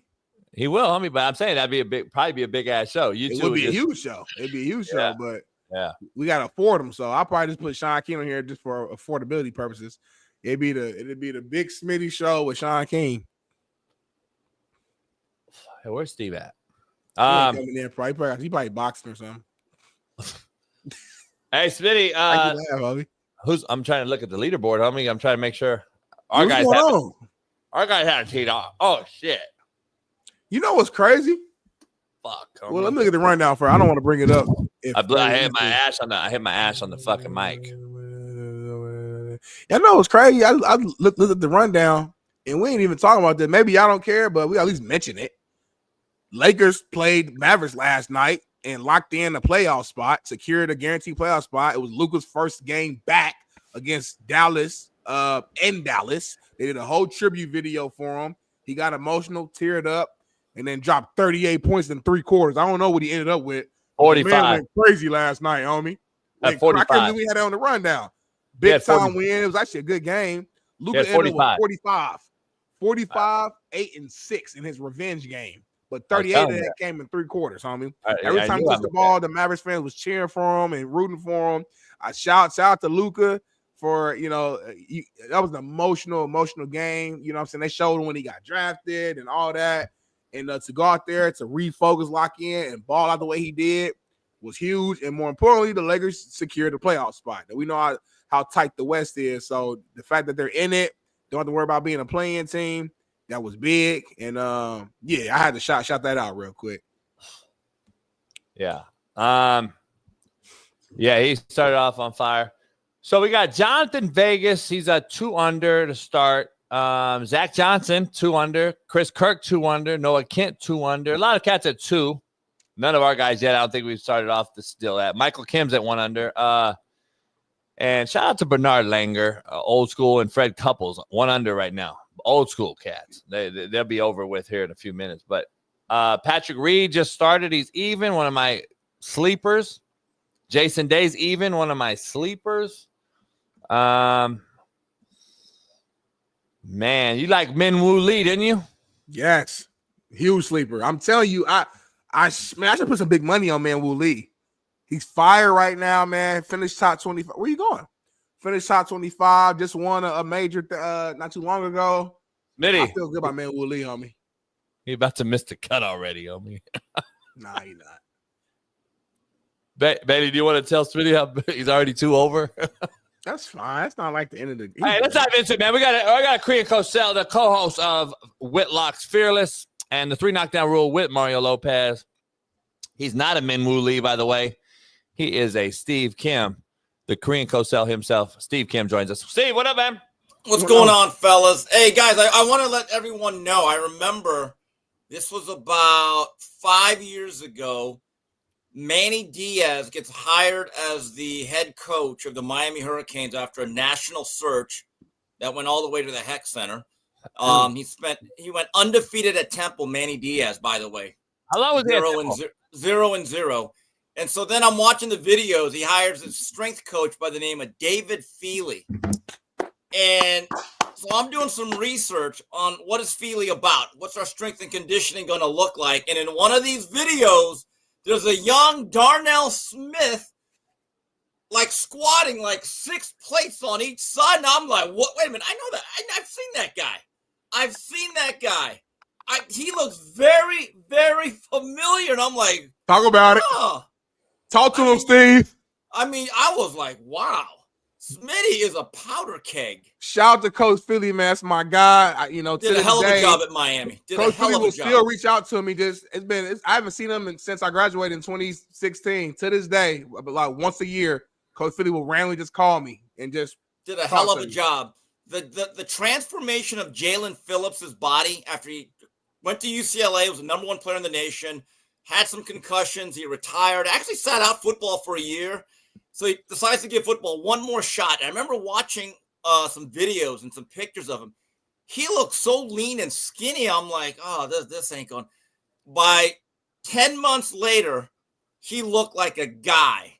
And he became a first-round draft choice. So you are a Feely fiend there, Smitty. Got to give you. So all you guys that want to play with Smitty, don't even. Hey, Steve, you got that's why I love Steve Kim. Because he's a huge asset to this show. He brings facts, not feelings and fiction. And I'm done talking. Bailey was talking crazy earlier about the weight room, and I had to let him know I respect what you do, Bailey, but there's levels to it. Steve just said what he said. I'm done talking, JB. Let's keep the show rolling. Hey, Steve coming in with the professional look. He's got the little lavender on. Is that lavender? I'm actually going out to a lunch today, so I got to dress somewhat respectable. I think it's Laker purple. Or light Laker purple, whatever. It's a polo. Speaking of Lakers locked up playoff seed last night, beating Luka, returned to Dallas. Right now, Steve, if you were outside looking in, even though we don't watch basketball, but we know all things because we have the it factor that Smitty doesn't possess. In a year from now, are the Lakers winning this trade hands down? Unless Anthony Davis becomes Mr. Durability. He had 13-6, and Luka had 45-6. Yeah, and I don't see Anthony Davis at this age suddenly becoming AC Green in terms of being an Iron Man. But I think the Lakers are a tough out in the playoff, guys. When you have LeBron and Luka and Austin Reeves, if you allow him to play his game, it's going to be pretty tough to beat them. It's going to take a good team to beat them 4 times over 7 games. It's going to be interesting because LeBron goes off in the 4th, and gets like, I don't know what he ended up with, 25, 28. I'm not sure, but he ended up going off in the fourth. He had 21 at one point. Yep, 27. 27.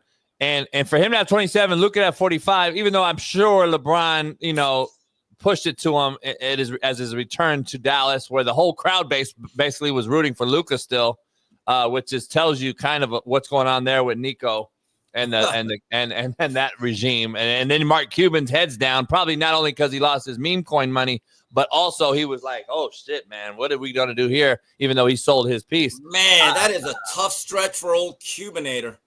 Trump wins. He gets mashed right in the face, and then the Mavericks. Oh man, poor guy. He's got the crowd at one point was cheering "Fire Nico." I mean, that whole thing. Next year, if you're a Maverick fan, you have a decision to make. If you're that disgusted by that trade, do you re-up your season tickets? Let's say you're one of these guys that's been there since the Mark Aguirre days. Like, you just love it, right? You've been there throughout the Dirk Nowitzki era. You don't even care if they win all the time. But that trade, it seemed like an act of betrayal. To me, it's like when Eric Dickerson got traded for the Rams. I love the Rams as a kid. The day they traded him, Halloween night, 1987, it was never quite the same. I remember that. God, I remember that. Remember that, Smitty? Yeah, that was crazy, man. It was huge. No, you don't. No, you don't. He did come to Indy, though. He did come to Indy. Yeah, and he hated it there, by the way. But he wanted his money. Everything comes at a price. One of the worst days of my life. Smitty, you were like 15 years from even being thought of. Go ahead. That Wednesday. Oh my God. I go to my mailbox in Montebello, and it had Eric Dickerson in a Colt uniform on the cover of Sports Illustrated. I'm just looking at this going. yes. Oh, I hated it. I knew his knees were down. I loved it. Best day of my life. The only reason why he really agreed to Indianapolis beyond the money was Ron Meyer, his college coach. Yeah. And the kind of decline of Jackie Slater and that great O-line in LA. No, but that O-line was still good. No, though, it was still Coach. good, but but in 88 and 89, Greg Bell had 1,000-yard years. He did. So Del Pino led him to a win in the Fog Bowl in Philly. Well, no, that was the Bears and the Eagles. That was the wrong team. But No. I'm saying the Rams had to go beat Philly. Remember, Robert Del Pino broke that run in the playoffs in the wild card. I think Greg Bell at the end. But look, Jackie Slater played till 95 or 96. He had a lot of years left. Doug Smith was a Pro Bowler. Tom Newberry was a very good ball player. Jackie coaching JUCO, by the way. Jackie coached JUCO out here. Quality left tackle. One of the few guys that can handle LT somewhat decently. So Jackie Slater's coaching, I think, at Saddleback Junior College. Really? Mm-hmm. Oh, Jackie. By the way, college teammate of Walter Payton at Jackson State. They had 2 Hall of Famers at HBCU. That's an amazing. Yeah, I used to watch the Ram. I don't know what Connor's talking about, but Robert Del Pino definitely was on that team and broke some runs. In 89, absolutely. He was a 5th-round draft choice in 88 out of Mizzou. Good player. I think I don't know if he had 1,000. I know Greg Bell had 1,000, but Del Greg Pino Bell did twice. Yeah. Del Pino was a serviceable running back, by the way. Well, he was the one. Fullback. He was a fullback that could catch the ball well. 39, wasn't he? 39? Number 39, yeah. I love Robert Del Pino. True Ram fan right here. Smitty, I want you to introduce this one. Speaking of the Lakers and LeBron, go ahead and introduce. Oh, okay, yeah. Some big news in the sports world, man. Some of the biggest news we've heard in a while. LeBron is the first ever male athlete to receive a Barbie Kid Ambassador doll. Barbie said they are recognizing his positive impact on culture, style, and community. So check this out, man. For all the audio listeners, man, there's an actual new Barbie doll of LeBron James. Looks pretty much like him, I would say. He got the beard and the kind of the swag of how he dresses together. He has the Nikes on his feet, of course. And the first ever, another thing he's done to add to the overall legacy of LeBron. And that adds to the legacy, Smitty. Really, Smitty. That adds to his legacy. Yeah, really. Just he's the first ever to do it. He's the first, So I'm just curious, Steve, what's your immediate feeling based on the first? Kendall. We grew up with Kendall, homie. He's the first. No, but he's the first male athlete to have a Ken doll. So, Steve, do you love it or what? What's your thoughts? I mean, Steve, what happened to just the Wheaties box and a former man on there that we all loved? Swimmer extraordinaire, like diver extraordinaire. I'll be sure not to get one. I'll be sure not to get one. You're not going to support? My mom wore those pants in high school, the exact ones. Really? No, real shit. Hell yeah. And I was with AE last night. She said her mom has those same pants. So the exact same pants. Exact ones. Yeah, homie. Those are women pants, by the way. But anyway. Did we have to put the skinny jeans on them though? That's what they wear nowadays. That's what he wears. Yeah, who's making these dolls? Is this still Mattel? Is this still the Mattel, great isn't it? Mattel? Is it still the great Mattel? Mattel, yeah. I think that's the company. I don't know if they do it anymore. I've never. Yeah, I thought Mattel fell out. I used to like Mattel until they started going after, Michael Jackson and them. But anyway, let's dive into some sports, man. Mike Vrabel's first speech, Steve. I got to get your take on it. We love the grown men attitude. That's real fucking coaching, real men. I don't know if we got a little clip of it at Bailey or not, but I want to see a real coach. Okay, that I would ask us to try to abide by. One is to respect the team. Okay, respect the football team and the people that are here. Okay, the second one is, I'd like you to have, when we're in a meeting, I know what the style may be. Just pull your hood down in a meeting.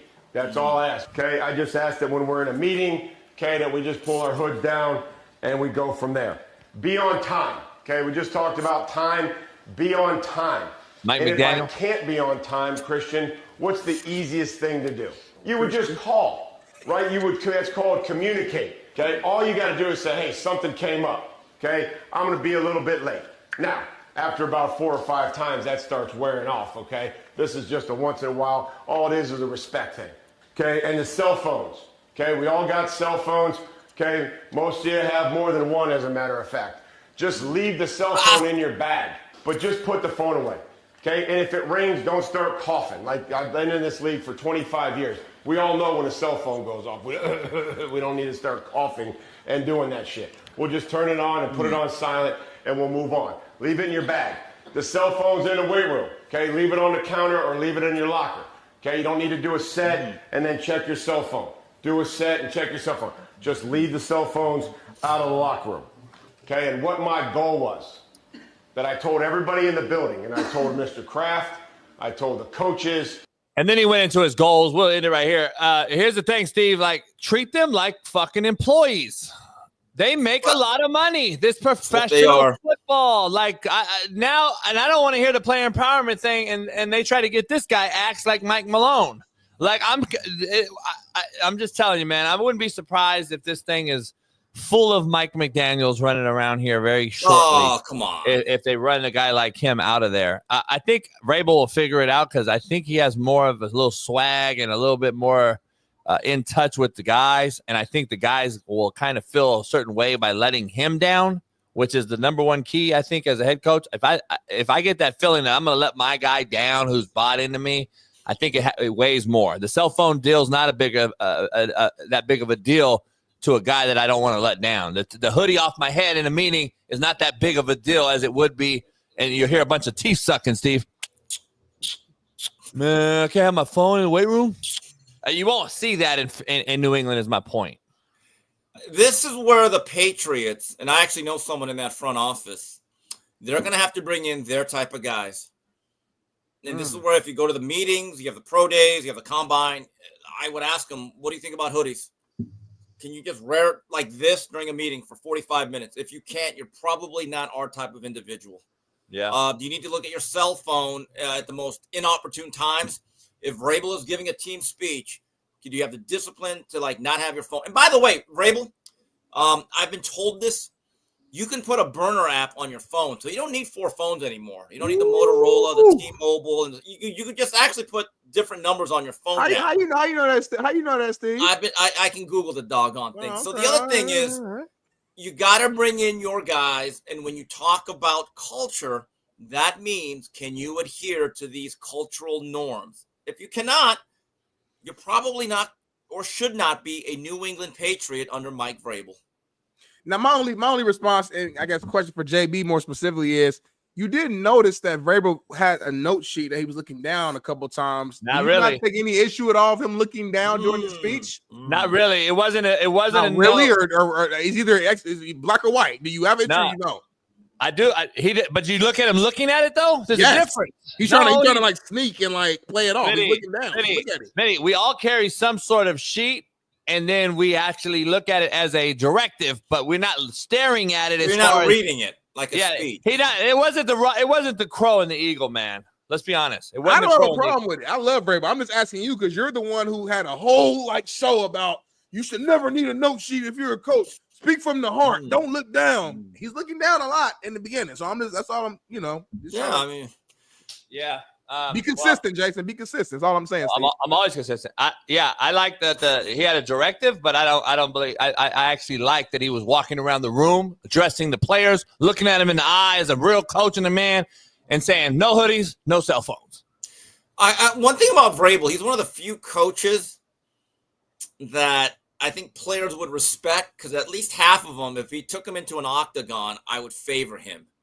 Now, if this was Mike McDaniel, I think there'd be a lot of rolling eyes. McDaniels is that cool guy, and after 3 years, you're like, let's get a players. Let's no more players coaches. Let's get a disciplinarian. Vrabel commands respect. He played at a very high level, winning tradition. He's won some games before. And he's a rough guy. If there was a tournament of NFL coaches, Dana White wanted to do a UFC NFL coaches tournament, him and Dan Campbell would be my 2 number 1 seeds out of the opposite brackets. I'd go with those 2 guys. No doubt. No doubt. Well, you know who will be my number 1 seed, JB, as we transition out. You guys brought up this legend earlier, and you guys were so heartbroken that he left your franchise, he left your realms. This is my guy, man. This is how I feel. My guy he said he loved the Colts, and that's why I became such a fan of his. Belly, add the picture on here, man. Add the picture of the legend on here, if we can. Yeah, we love ED. We love Eric Dickerson, the legend himself. We all know he's really a Colt, not a Ram. He's a Colt. Best running back ever. I'm going to throw that out there. Yeah, best running back ever. Steve, check your text if you saw my DM or not. It's up to you, but we got a legend joining us in his own right. Steve Kim's our legend, and then we have a Major League Baseball legend, and a Royal, a Red Sox, a Yankee, shit, you name it. Smitty, you weren't even born yet. Probably you don't even know who he is. Unfortunately, how do you not know this guy? Even the casual fans know who this person is. Don't do that. And I know Steve has some legendary takes because Steve knows all things. Fucking no matter what sport it is. What sport it is. Our main man, Johnny Damon, man, joins the show. Everybody pound the like. Johnny, appreciate you, brother. Appreciate you, man. Hey, we share a boy. I saw you on Pac-Man Jones' show. So I was like, I hit Pac up and I'm like, dude, I got to get fucking Johnny on the show. Hey, thanks for having me, guys. Hope you guys are having a great day. What I heard the past 2 minutes when I jumped on, you guys are absolutely amazing. I'm loving these stories, and Mike Vrabel does command attention because when I saw the guy for the very first time, I was like, this is a bad ass mofo. Like this guy commands attention. And he's going to change the Patriots culture to their winning ways again. I mean, and you still got like a lot of heart still in Boston in the New England area. Is that why you're saying this? You want to see this? Man, my heart never left Boston. It was heartbroken, but I've made the best out of the rest of my career. Went out to New York, and you know what? We all have. Woo, shit. Yeah. So 2004 lives forever. Hey, Johnny, if it ain't on your mind, it'll never be on your fucking finger. Hey, I used to tell my guys, hey, if it ain't on your mind, it'll never be on your finger, man. Shit. Hey, let me ask you something. Did you and we're older school guys, you, I, and Steve. And me. Steve does a boxing show with Mario Lopez, and I'm sure you know Mario, and he does with Jason Whitlock. So on Fearless, we're older guys, and then Smitty's works at Fox and been around all these younger guys, and there's 2 different thought processes. Smitty, even though was coached hard at Ball State and understands it, did you appreciate the hard-nosed guy, manager, or dugout, talk over now what we're seeing? Oh man, I love the hard-nosed guy. I mean, Tony Muser with the Kansas City Royals brought my confidence back to where it needed to be in the big leagues, because when you're a young player, all of a sudden they think you can't, if you're a lefty batter, you can't hit lefty pitchers, and I hit lefties very well my entire career. So early in my career, it was like, okay, if a lefty comes from the bullpen, I might get pinch hit for. And I was like, I could do so much against lefties. If the guy is so nasty, I can lay down a bunt, I can put the ball in play, I can create stuff. And therefore, I created so many errors on the opposing infield because of my speed. And a lot of people didn't think I was this fast because of my size, but yeah, I picked them up, put them down with the best of them. Hey, you Johnny. a Kansas boy. You a Kansas boy, born in Fort Riley, no? Yes, yeah, I'm an Army brat and grew up in Okinawa first couple of years, but been in Florida for the past 45 years. So we're tough guys, you know? No doubt. Steve, go ahead. Johnny, you played football in high school, didn't you? Yeah, but I knew that. Good. Yeah, You were good though. I mean, I was good. But when you get your bell rung by Warren Sapp, Warren Sapp was an All-American tight end, and I'm a free safety, 185 pounds. This guy coming over the middle at 270 pounds. And then he turns into one of the best defensive linemen in the history of the game. But, yeah, Orlando, we had a lot of talent. So my high school, I mean, we had Wayne Brady, we had Louis Fonzie, Joey Fatone, and I went up to the Masters yesterday together. Up one day, back, AJ Brzezinski, Clinton Ha Dix, Matt Milano. The list goes on and on. I mean, my high school was very talented. You played at Dr. Phillips? Dr. Phillips Panthers. And I recruited him a long time. Yeah, this whole area is just so talented. So that's why I haven't left Orlando. 45 years, going strong.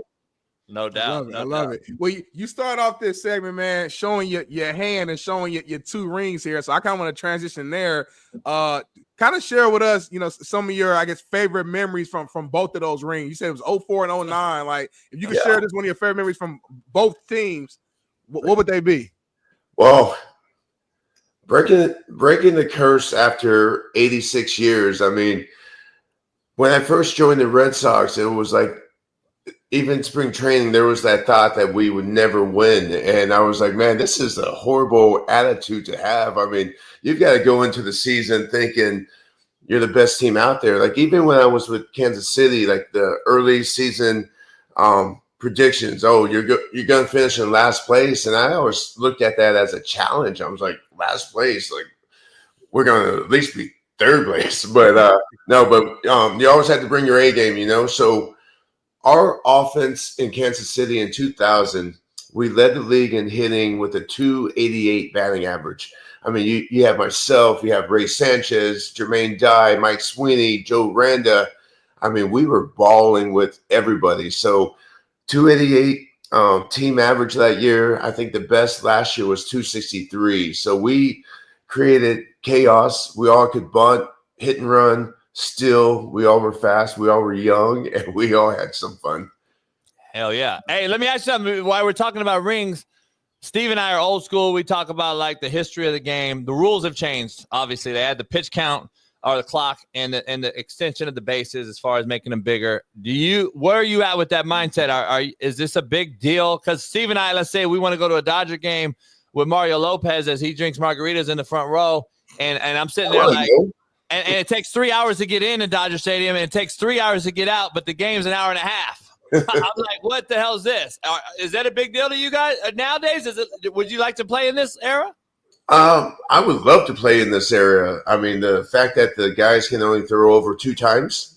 I mean, we will be stealing bases nonstop. I mean, what Ohtani was able to do last year as a big guy, a slugger, and steal bases, I mean, it just makes the game a lot easier. And, like, you can't throw over. You can start running from the get-go.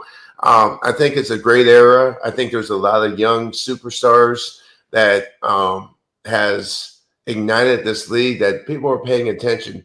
All sports people are paying attention now. Maybe it's because of all the betting you can do now and people pay attention because playing fantasy football was the reason why I got back into football because I wanted to see all these guys going. And with all this betting going on, I mean, people are locked in. People are locked into the torpedo bats. People are locked into home runs. So offense always spurs the game. Defense always wins. Johnny, but do you think overall there's too much of an emphasis on analytics in terms of the style of play and how it impacts what we see as fans? Yeah, I am not a big fan of analytics. Analytics pretty much got me out of the game because once they saw me 38 years old, they're like, oh, his best days are behind him. Well, of course, but my body type, my mom's from Thailand, so I'm like strong. I'm 51 right now. I'm an absolute beast. I could still run a, 4.7 maybe. Pretty good. And I play soccer every Sunday, so my body type is so much different than, say, I won't say any names, but when I turned 8, I was still like rock solid, natural beast. And the sabermetrics of the game does not judge a player's heart. The sabermetrics does not say I can score from first base on, a double, or I can stretch double into a triple to get closer to scoring runs and RBIs wins your baseball game. So I could do a lot of these things, even though I didn't have a strong arm. I knew that I had one of the quickest releases ever. Like some guys take 2-3 steps to make sure that arm looks good. I pretty much got the ball and it was gone. Jeff Conine taught us Kansas City Royals, like the average of getting rid of a ball was like 1.2 seconds at one point. Jeff Conine taught us how to get rid of the ball in 0.3 seconds. So think about it. You're cutting down 3 steps. Out of the glove or? Out of the glove, 0.3 seconds. And Jeff Conine taught Jermaine Dye, myself, and that's why we played very great defense. And even, like I mentioned, without having a strong arm, you can figure out a way to help your team win games. So it takes away the heart. Sabermetrics takes away some of the great veterans who should hang around for a little bit longer. But I had a great career. I loved it. It was a great time. I love it. Johnny, you were on that 2003 Red Sox team, right? Yeah, devastating. Okay, so I want to ask someone that was on the field. You guys are up 5-2. Pedro's pitching a great game, but he's obviously running out of gas in that famous game. You know which one we're talking about. Yeah. So you're out there, and Jimmy Williams comes out. Are you thinking to yourself, "Great job, Pedro"? Great. Yes. We actually thought Pedro was coming out the inning before right. Because they shook his hand, and then they sent him out. Why? I don't know. Looking back, we should have made a change, but also, to Grady Little's credit, he was given a team without a closer. The sabermetrics, the GMs from Harvard, and like Theo, they're all trying to recreate the game, and it's moved in that direction. So they did a great job. They're winning championships. But at that time, Grady was like, okay, who wants the ball? And Pedro was like, I'll take the ball. And when Pedro, one of the greatest ever, wants the ball, you got to give it to him. And just thinking, I'm praying for everyone in the Dominican. I mean, I know there's a lot of family members of baseball players and people that I've known, singers, a lot of people I see at David Ortiz's golf tournament. I mean, what a tragedy. And, man, I love the Dominican people. And Octavio, every time I saw him, he made me happier. I mean, he was such a great teammate. And, yeah, that's a tough one for me, man. No doubt. That's a great story, man. I appreciate you sharing it. I got to ask you something. Where's your heart at the end of the day? You got 2 rings.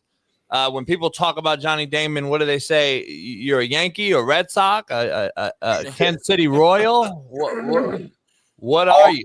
All of the above, man, because I appreciated every single moment I had in the big leagues. Every team treated me great. Every team wanted me for some reason. And I wanted to always bring it for them. I always wanted to take care of the fan base. Like, I stopped and signed autographs for so many people, and I appreciate the love The love is really good when you have it, and you want to keep on feeling it as much as you can. But to this day, I can tell people I've been loved and hated everywhere, but for the most part, they all love me. They all know I'm a great person, great human being, and always gave it my all. So I always brought my A game. Johnny, was it tough going to the Yankees? Because you know how the Red Sox nation feels about the Bronx Bombers. Oh, absolutely. It was very tough going to the Yankees. I never wanted to leave Boston. But when you're told you're going to be in Boston for a long time, go ahead, buy a house. I bought a house that I thought I was going to be there forever, and then no contract offer until after I agreed with the Yankees. It's tough because I had other teams lined up. I called Detroit. They lost 120 games, and I knew they were close. They had a very good team, and they were like, we would love to have you, but we're going to give a shot to this young center fielder named Curtis Granderson. And, I understand. Good. Yeah. And then I thought about the Dodgers. I had my house picked out at Trump's Palos Verde, got the golf course there, got a view. And the Dodgers at the time said they had no money. So it's like, okay, the Yankees are the only team out there that I can really strike a deal with. So I called the Yankees. Oh, no, the Yankees called us and said, take it or leave it. And I'm like, okay. I called the Red Sox. I was like, guys, I don't want to make this move, but it's in your court. And, they thought I was bluffing. I don't bluff. I don't lie. I'm honest. And when they said that, my wife goes, they're calling you a fucking liar. and I was like, okay, so we signed with the Yankees, and all hell broke loose then. We kicked the Red Sox ass the next year. Red Sox finished in 4th place. They knew that the importance that I had. They were like, okay, let's go out and spend $250 million to replace Johnny. They got Dice K, gave him my number 18. Dice K was, they signed Michael Lowe, JD Drew, all these guys. But then replace you. Impact that I could bring to a team, not just on the field, but clubhouse-wise. A-Rod's talked about it quite a bit. So he knows what I brought to the table. I know what I bring to the table even today. Yeah, I think that Dodger era was Frank McCoy. They probably didn't have money, now that I think about it. Johnny, if I'm not mistaken, that Game 7 of 2004, the ALCS, you had a 3-run home run early, right? Was that you? Or was that Trot Nixon? It was a grand slam, actually. So let's get okay. Yeah, well, I don't want to take credit.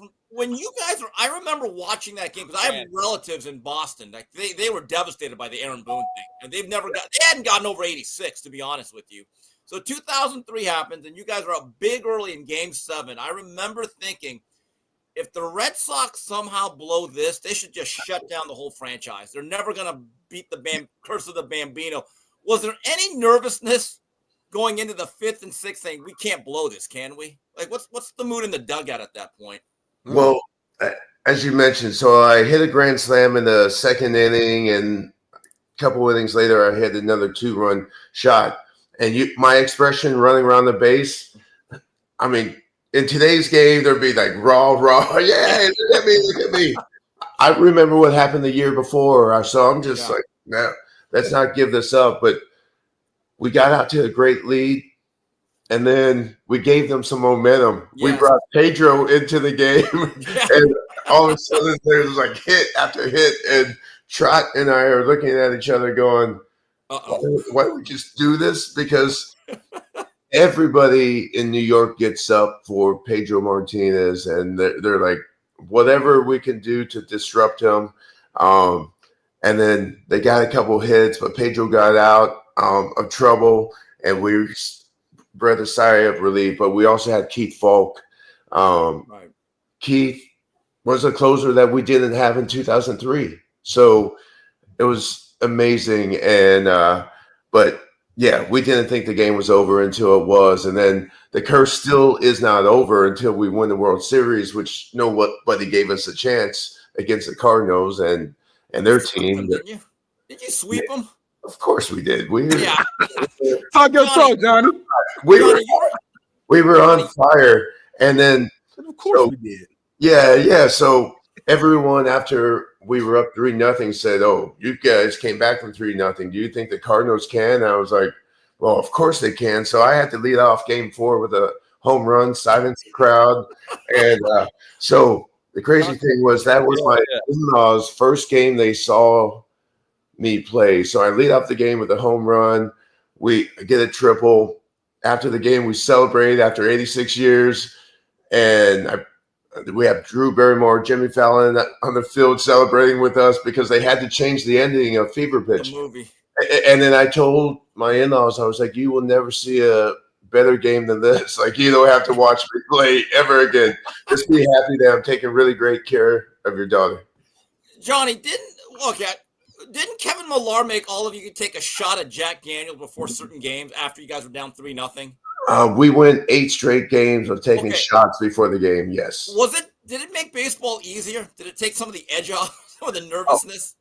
Of course it does. I mean, Kevin Millar, such a great teammate, the gift of gab. I mean, just absolutely incredible. And we did our shots of Jack Daniels, and we won 8 games in a row. So it was awesome. I would have kept that going because if the old guys had greenies and amphetamines, you guys should just have Jack.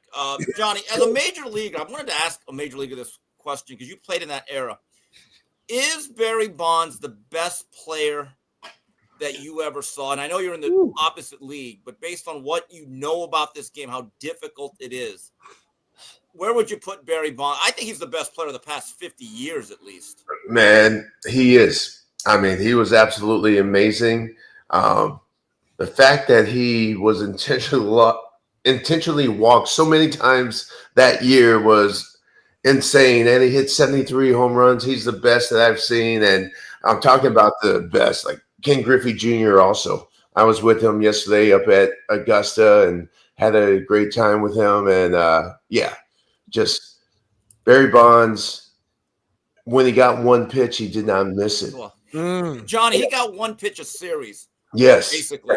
Yeah. He could not miss. And you talk about the intentional walks, Johnny. They used to intentionally walk him multiple times with bases loaded. I think that's the ultimate. I don't even think Babe Ruth got that type of respect. I really don't. And the guy was a 9-time Gold Glover. He stole 50 bases a lot. He's the only 500 guy in the history of baseball. So then I want to lead into this. Is what Shohei Ohtani the greatest thing you've seen in Major League Baseball then? Shohei has brought baseball to the forefront throughout the world.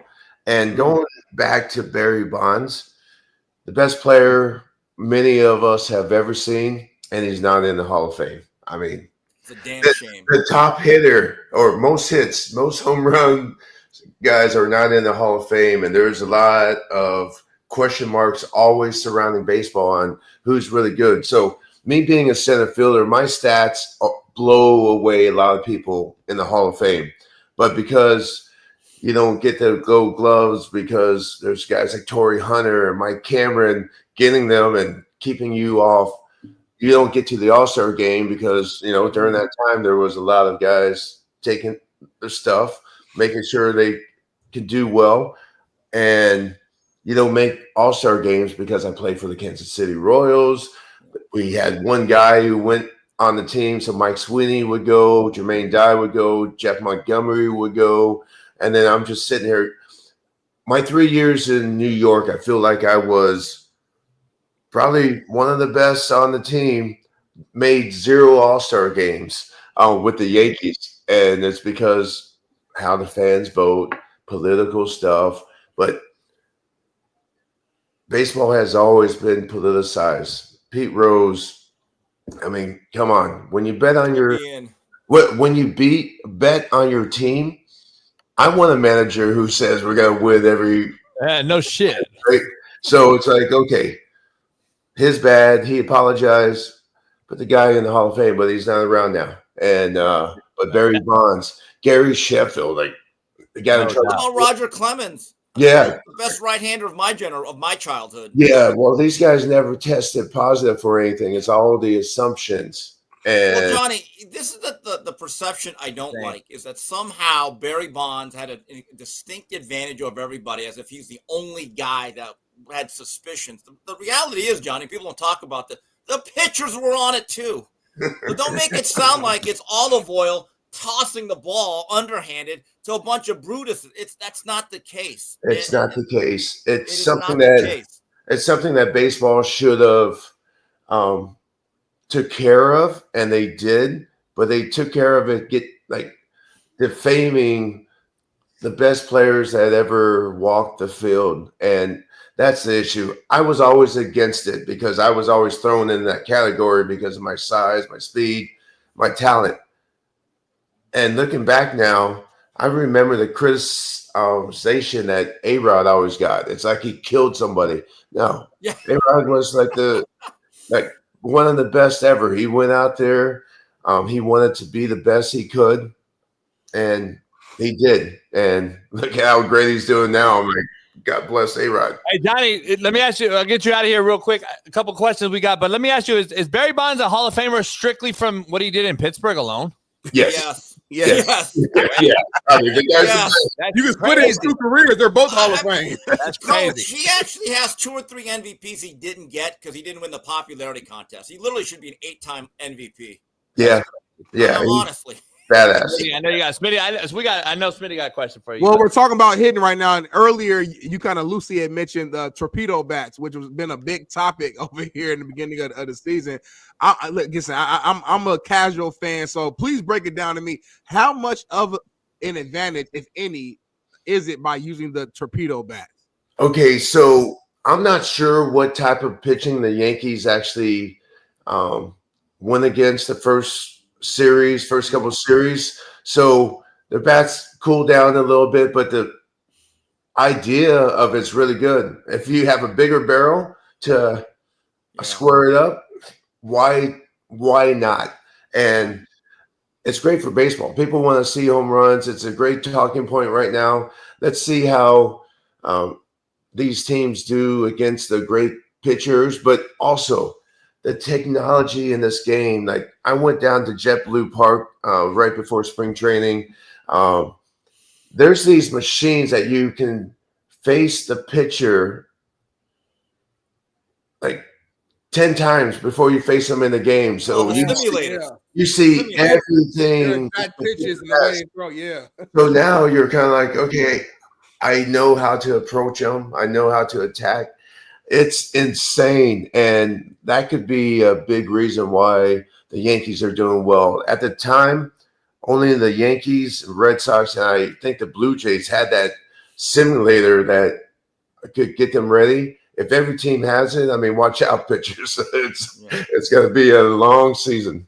Hey, Johnny, before we'll let Steve end it, we'll get you out of here. I appreciate you, man, greatly. Let me ask you 2 questions. I'm a Dodger guy growing up in L.A. I had Brett Boone on a couple weeks ago, and he was on that team in Seattle when they won 116, and he said this is the first time he's actually scared of that record possibly being broken. Can you see it being broken by this roster and this team? No,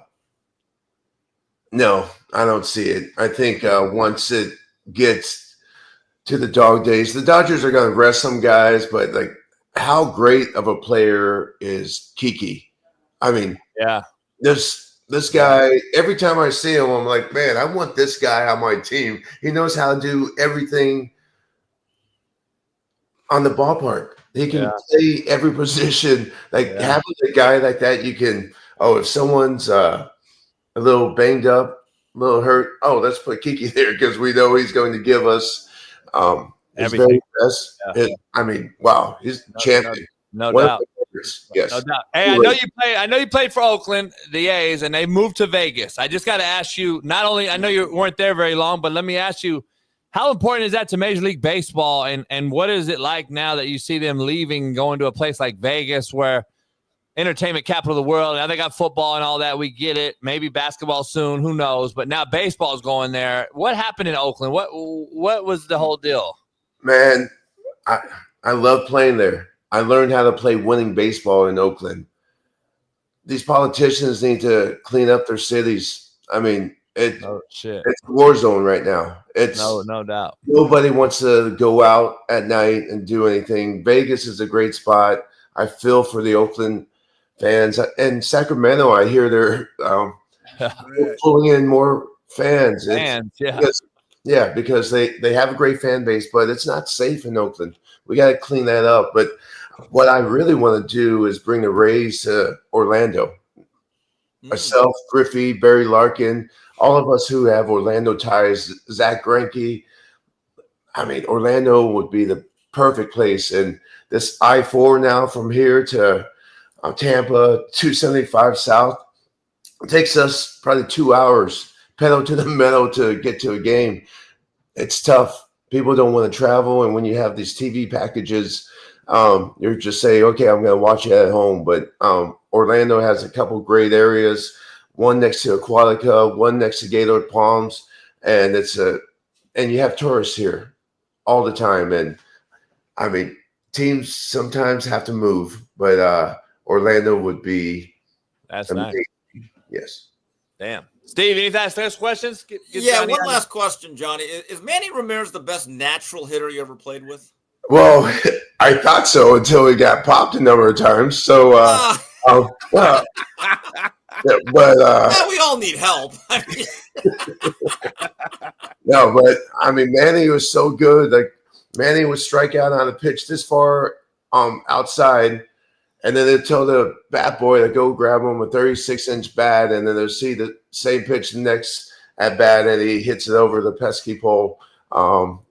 Manny was such a great talent. So it was so good. And unfortunately, like talking about people being popped, unfortunately, some of the best players won't be recognized because of the era where it was not illegal, but in the eyes of people, it was. Yes. No doubt. Man, great shit, man. I can't thank you enough. We got to do it again, man, as the season goes along. I appreciate you, man. I watched you and Pac-Man, and we know Pac-Man well, so I thought it was hilarious, man. I appreciate you coming on here. We got to do it again soon, man. I wish you the best. Sounds good, great. Guys, thank you very much. Have a great day. Enjoy the Masters. No doubt. No doubt. Hey, who you got? Man, I'm thinking Cameron Smith is going to sneak up on a few people. So, I got Wyndham Clark, my sleeper. Wyndham Clark is so good, but all these guys are so good. So it's they are. Golf is great, and when you get the world's best coming together, I mean, no doubt, everyone's going to pay attention. No doubt. Johnny, much love, man. I appreciate you coming on, brother. Thanks, Johnny. Take care. Steve with the gyms. Great question. That's why I like keep Steve here. Shit. He knows more baseball than all of us. Guys, I think it's a damn shame that Bonds, Clemens, Manny, Rose. saying, look, we know what they did. You could put an asterisk by him, but it's a great quote from Charlie Francis. He was the track coach for Ben Johnson. Everyone knows what happened in the 88 Olympics. Okay. Yep. And Victor Conte, my guy. And by the way, folks, use promo code K9Kim at snack.com, 25% off all these fantastic products, all natural, all legal. But anyway, Charlie Francis once said about world-class track, it's a level playing field, just not the one you think it's on. Yeah, the reality is in that 88 meters final where Ben Johnson just blew away everybody and pulled away from Carl Lewis like no one ever did before, 8 out of the 9 finalists were either suspended or heavily implicated with illegal PEDs. So to make it sound like Ben Johnson was the one guy roided up like Arnold Schwarzenegger and pumping iron and everyone else was not, it's not the truth. And it's sad, Steve. They wait till they die to put him in. It's fucking. It's a slap. Like it's unbelievable. Like we don't talk about Lance Armstrong and.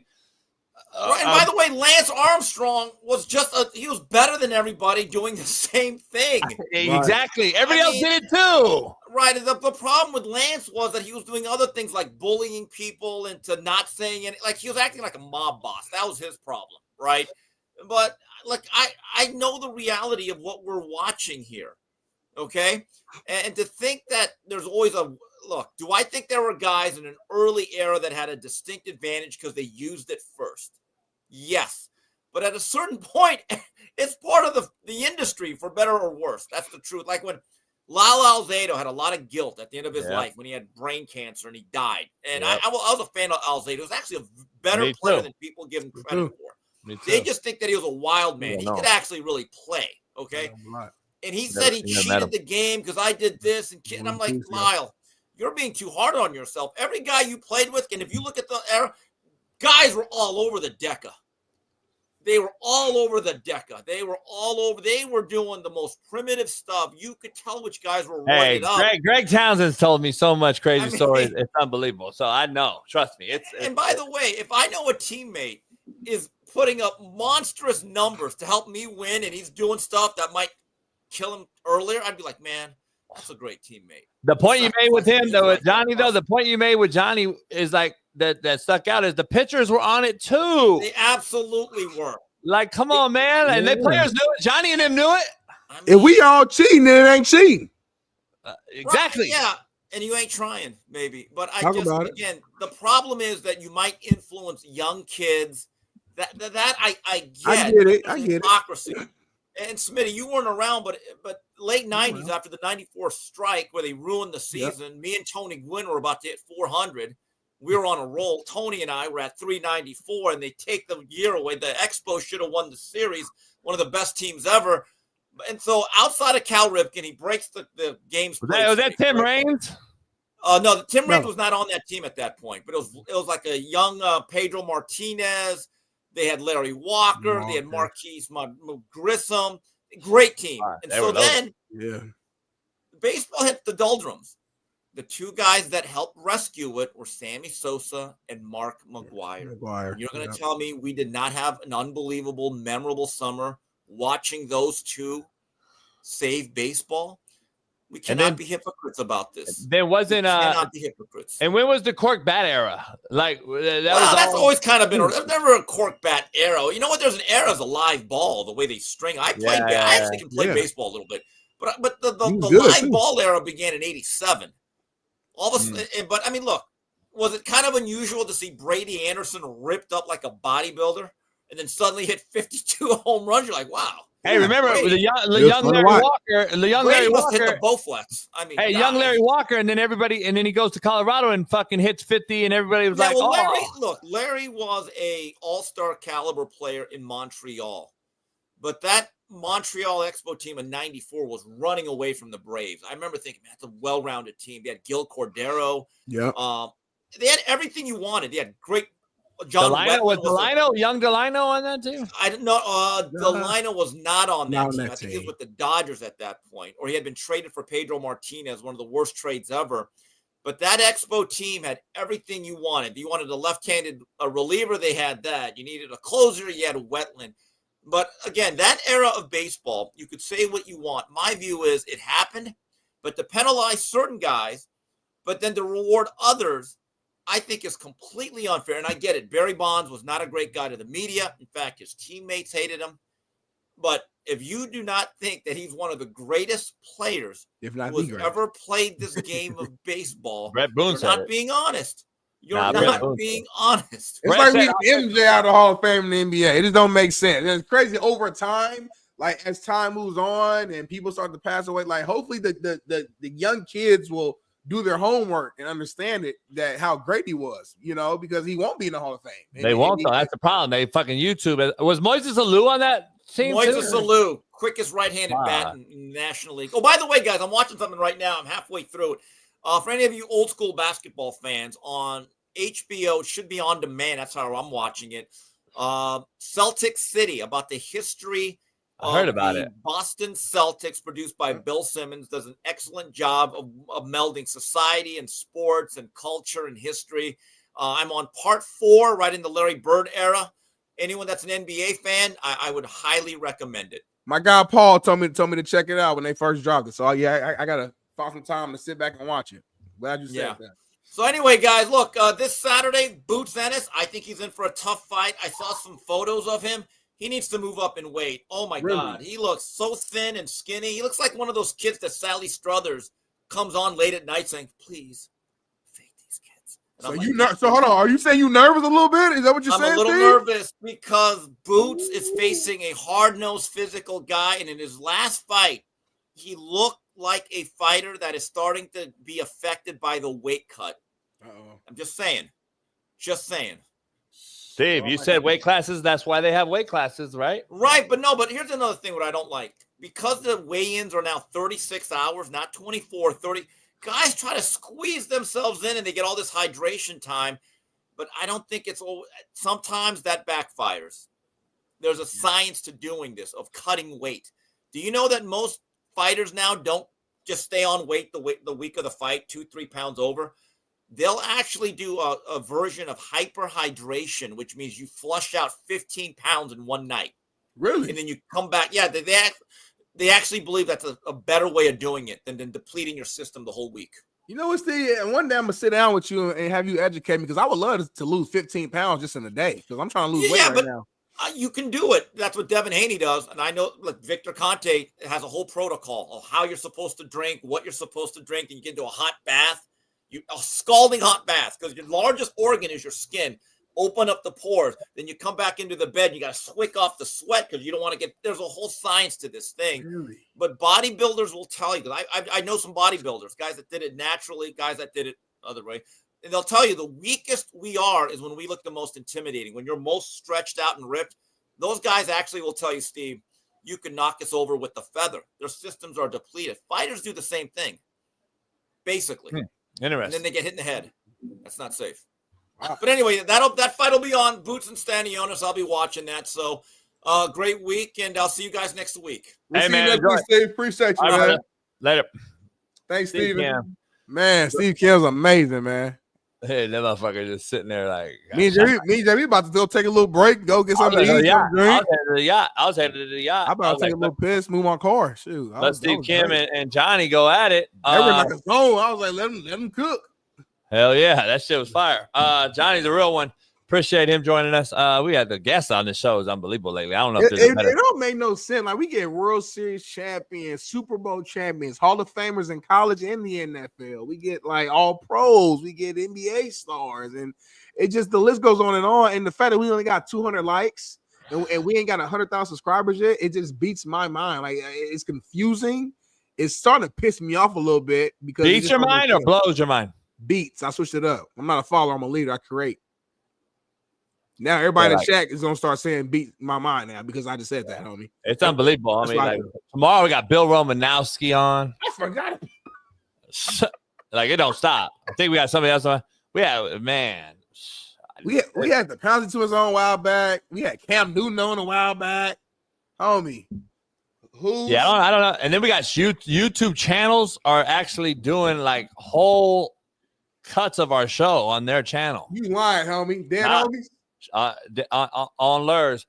Shaun King sent me a whole clip on God in heaven of a Colorado fanboy, but he's a conservative brother, I guess. He didn't really talk shit about us. He actually said, my boy Smitty, like he like talks to us. He's talking like the cats know us now. Like, that's how it's crazy. Shout out to the homie, man. Shout out to the homie. You know what it was about, right? Yep. It was about Shaun King's take comparing Prime to Trump. Oh man, that makes sense. So yeah, like Shaun King sent it to me last night. I sent it to Bailey, and so yeah, you got guys, but we already know most of it was hate though, right? Before they'd make a whole clip of us. Yep. Remember they called you a sellout, Uncle Tom. Remember that one? I was a hater and a fucking racist. It is what it is, man. But we got this. That's crazy right there, homie. Putting this on the boat, homie. That's gonna be hard, homie. Imagine you get the whole boat wrapped in that though, like with that design, homie, and get Big Smitty real big. Yeah. Smitty real small. I made it colored. Get Big Smitty real big, underline it with red. I want to make sure I really had to see blood. Real quick before we do anything else, what did Jazzy Jazz send you earlier? What was the exact message? Say what? Before I forget, what was the exact message, word for word, bar for bar, that Jazzy Jazz sent you earlier? I got a piss. I see. We have 3 minutes. We'll be back. All right.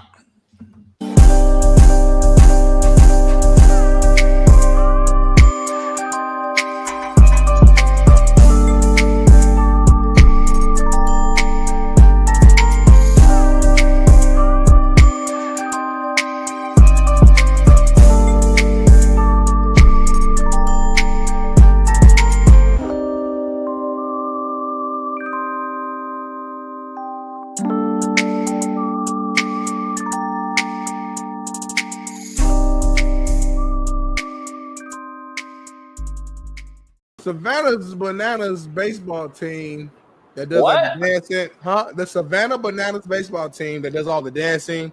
Coach JB, just react to this, man, and kind of give you a take on why so many people watch this.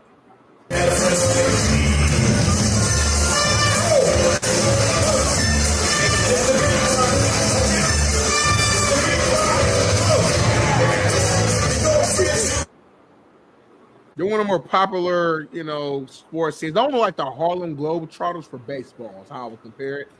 And very popular. People love them. They literally sell out crowds, make a lot of money. A lot of these guys actually played, I think, baseball at some point for real, like maybe in college or whatever. Now they kind of do this thing for fun. But what's your take? Why do you think so many people actually like them? Hey, baby. Good morning. Go back to his name. Rewind. Go back. Rewind it. Right there. Pause it. Go back to his name, Bailey. Let me see his last name. Let me see that right there. That's why. Because he sucks cocks. Because he's a gay.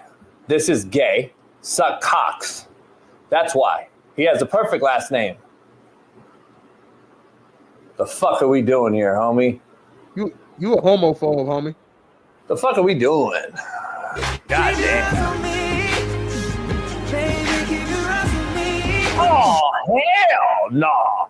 You fucking shitting me. You would not go see this fucking in real life. Stop the cat. Tell me right now, truth or lie. Would you go see this? I don't watch baseball like that. You wouldn't go see this. Keep it. Smitty's so good at this media shit. Like, you all talk that shit and he always wants to fluff me. Fluff me. He's good at this, homie. He knows how to be so mainstream corporate. I can't wait to get him out of there. I gotta be honest. I can't wait to get him out and I'm still ain't gonna be you. That's what makes our show great, though, in my opinion. If we were the exact same, you'll be a little different. Like, you might have just been like, nah, JV, that's a little too gay for me. Like, you might have said that. You might say that one day. You're like, crazy, man. Like how Smitty said, like, yeah, I don't like baseball like that. Like, he skipped over the mirrors and the cocks and all that shit. He skipped over all that shit. I'm a bad boy, homie. I'm a bad boy, homie.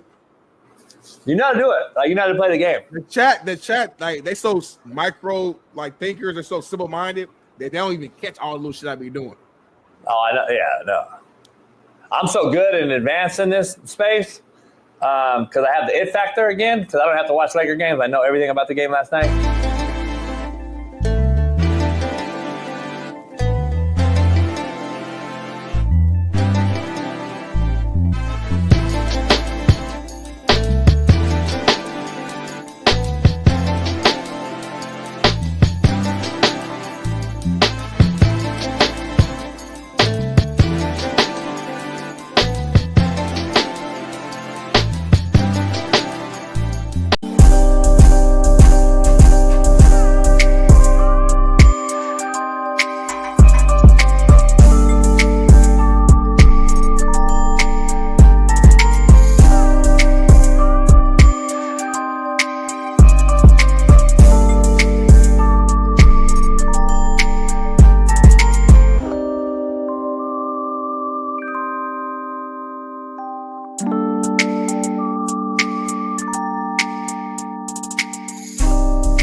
Man, my boy Luca was really like teared up, man. Like, it was kind of emotional watching it, just seeing this guy drafted in 19, first time in the States. Everything he knows is in Dallas, and then to go from there to drop 40. Soft. Man, like, Lakers might mess around and do it this year, homie. I ain't gonna lie to you. They might mess around and do it, homie. They might mess around and do it. And speaking of NBA, man, we got the LeBron doll right here, man. Are you gonna buy one? That's why they won't do it. That's why they won't do it. Are you gonna buy one, homie? Better question, because I know you're not gonna buy one. If Barbie approached you to make a Coach JB doll, and it was big money, would you go ahead and do it? If it's big money, maybe, I guess. I don't know. I'm doing it for sure. Big Smitty doll. If they pay me money for it, I'm doing it.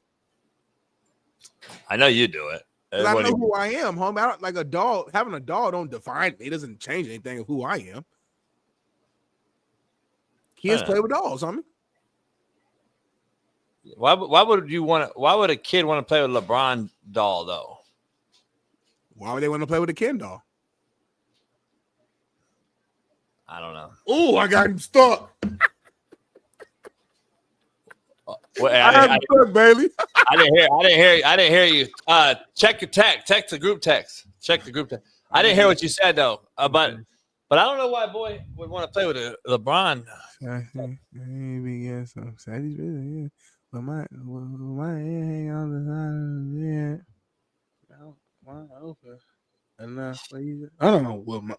Will my head hang on the side of the bed? That's wide open. You good enough for you, Jason? Ooh, wait. She talking about the tea bag. So you go up and down, and then you dip. I don't know. It's called the tea bag, homie. I'm gonna leave it at that. Nah, that's something else. It's called the tea bag, homie. Tea bag. Something else. Mouth open, you That's something else. that's got it. Yeah, you a bad boy, homie. You a bad boy. I didn't do nothing. You a bad boy. I gotta go to the yacht today, man. I'm thinking. If you say yacht 3 more times, I might slap shit out of somebody today. Oh my god! It's like it's gonna be hot. Like the hottest day of the week is today. There. Fuck your yacht, homie. Huh? What happened? Nah, keep going.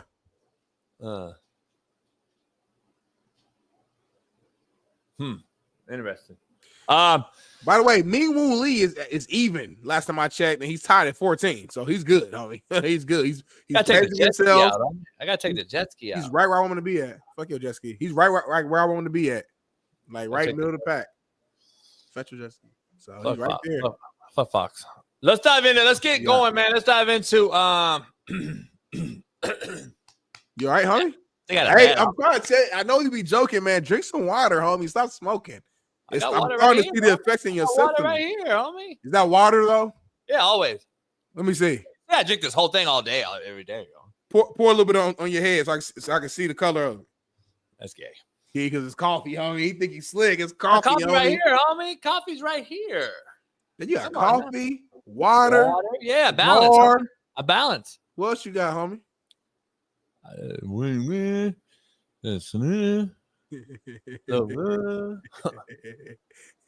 Why do we do that, homie? Anyway, man, the NFL fired 3 officials and demoted them to college football. The officials sent back to the college ranks were second-year umpire James Carter, third-year line judge female Robin DeLorenzo, and first-year down judge Robert Richardson. The officials will bypass the union and the grievance process by accepting the league's offer. I wonder what all went into this process, man. I should probably read up into it a little bit more. I wonder if this is like, did they just evaluate kind of what they did last year and decide to move them down? Was there just 3 more refs at the collegiate level that's actually getting promoted upwards, and they wanted to do like a flip flop because of what they did last year? I don't know a lot about refereeing and like what the process is as far as the hiring and firing and demoting and all that stuff. So, but the fact that these 3 people they didn't fight it, they said they're accepting it, they're cool with it. Hey, it's not really a big deal. You're still coaching high level, refereeing at a high level. So it's interesting. It's funny. I think it's bigger macro scale. I think Trump and getting rid of DEI. I think they finally said, it's enough. I know. Roger Goodell came out and said we're going to keep DEI. By the way, the short's hilarious. She clipped it at the end where I said DEI and then just goes away. And then I saw your Instagram post. But anyway, Paris killed it. Yeah, I don't know why she's reffing anyway from the jump. No idea why. Watch her face here. It was James Carter. It was. Is there a woman involved at all? Is there a woman involved in this? Robert Richardson, and then her. She's the one woman. Oh, that's Robin. That's her. I believe so. Yes. How do you feel about unisex names? I don't know, man. They confuse. I don't like them. Really. You don't like them? They got spelled different too. Like this should have been spelled Robyn. Right. And I would have known off the bat. That's a woman. Yeah. Number one. Because right now I don't know. Yeah, I don't like not knowing. It pisses me off a little bit. Yeah, I don't know. Like Rodman should have been like. Yeah. She kind of cute, I guess. She probably is because you gotta think like she's not like dressed to look cute right here. She got her hair just in a quick little bun. Because I think she's got to be like either A, lesbian, let's be honest, or B, just full. Yeah, because a real woman wouldn't want to be reffing around a bunch. I mean, it's like tomboy girls who not lesbian who just like sports, been around. Yeah, they tomboy though. But they don't mean they're lesbian though. That means they like sports. They tomboy though. Playing sports. Well, that's how they tomboys mostly. I mean, they lesbian. She could be somebody who just plays sports her whole life, likes running around. Huh? But how many of them have you fucked? The thing is, homie, I'm just looking at her and I'm just saying that. Mic drop. When she like gets dressed, she probably looks great. How many tomboys you fucked, homie? The thing got nothing to do with it. At the end of the day, she's qualified to be a ref. For it actually has everything to do with it. It actually has everything. That's down to being a college ref alongside two gentlemen who, for some reason, we're not bringing them up at all. We're not talking about James Carter and Robert Richardson. Yeah, we're talking about Robin. Though, they're DEI. That's why they're DEI. Here's the thing. You know what's crazy? This show clickbait. You know what's crazy? Like, Matt McChesney called this show out a long time ago, man. He was right. Yeah. Where's Matt? Let me ask something. I gotta ask. I gotta ask you something, homie. Like, where is this broad I fuck with, Italian broad. She had a daughter. And the daughter was full blown tomboy. Right. So I took her golfing one day. The daughter. Yeah. Me and my boy Spree, we took her golfing. She wanted to go golfing, so we could take her golfing. Man, she was bad as fuck. Baddest bitch. One of the baddest bitch I ever met in my life. The daughter? The daughter, yeah, tomboy. But she was full blown lesbian, homie. And she was just she had like bad bitches and yeah, it's crazy, man. What a shame. What a waste. But anyway, I just want to share a story. Let's dive into the rest of this show, man. We got a lot to do. Shout out to Johnny Damon. Shout out to all the great guests we've had. Shout out to all the OGs that have membered up. Even though we disagree, this is a barbershop banter style show. This should be a barbershop banter. You should be able to disagree with us and still member up and still have a great, a conversation with a disagreement. That's what real grown-ups do. See, some of y'all can't handle the truth no more. Can't handle good banter. Can't handle a good barbershop banter. Like, it just makes no sense to me no more, man. I just can't understand this, Smitty. I don't understand it, but I do miss lesbians. I do miss just straight lesbians. Jason, you think we'll get to 100,000 subscribers by football season? That's 8,000 away. I don't know. That's tough. Is there a way for us to like do some sort of like fun challenge where like if we do reach a goal, then we do something huge shit or something? You know what I mean? Like I'm trying to figure out a way to make it fun. Yeah, I don't know. Slim Reaper, I don't hate women at all though. Like I fuck shit out of them. I fuck shit out of women. I don't understand why you think I hate them. You said you don't do that no more. Well, but like, why do I hate women though? Like I never said I hate women. I got a lot of women that hit me up. Like, man, I agree with you 1,000% on your takes. I love lesbians. TBD. A lot of women hit me up and they say they disagree with your takes though. So I just wonder. Yeah, they woke. Let's dive into. We got a lot of time. Woke means. Y'all just say the word now. Just throw it out there. Just to say. I know what it means. I already broke it down with you before, but you got to define everything now. Can we dive into this a legend in his own right? I messed up. Yeah, let's do it. Shaun Kemp had something to say. I want to get your take on this. Legend. It wasn't the reason. He didn't beat us in the championship. He did not beat us. We was on his ass. He didn't beat us. Dennis Rodman's the one who beat us. We had no answer for his ass, man. Really? We had no answer for Dennis Rodman. I mean, every time that they needed a second shot or something special or extra rebound or tip in, this motherfucker was flying and winking and, I mean, he said winking and kissing and shit. And Dennis not even like that. He just do that shit to right, just to fuck with you. What kind of shit would he do? I'm gonna tell you with Frank Bukowski, man. Dennis started wearing color contacts during the championship. He started wearing color contacts during the championship with some lip shit on, man. And he would be like he was trying to kiss Frank's arm and this shit, and then Frank just couldn't take it, man. It was just the man in him just couldn't allow it. I'd have lost it too. I'd have lost it too. Dennis knew what buttons to push, man. And we needed Frank to rebound and shit, man. That was a great series. I remember that series, GP and Jordan going at it. He said that they shut him down. They shut the GOAT down, Smitty. What's your take on that? Well, they didn't. But they made it difficult for Jordan. I think after the first 2 games, I know Gary the Glove talked about it on the Last Dance or whatever. They switched some things up and made it. And they did. I think field goal percentage wise, Jordan wasn't as efficient as he usually is. But without Jordan, they don't win that championship. I got this clip for you specifically. I wanted to I mean, I know why you did it.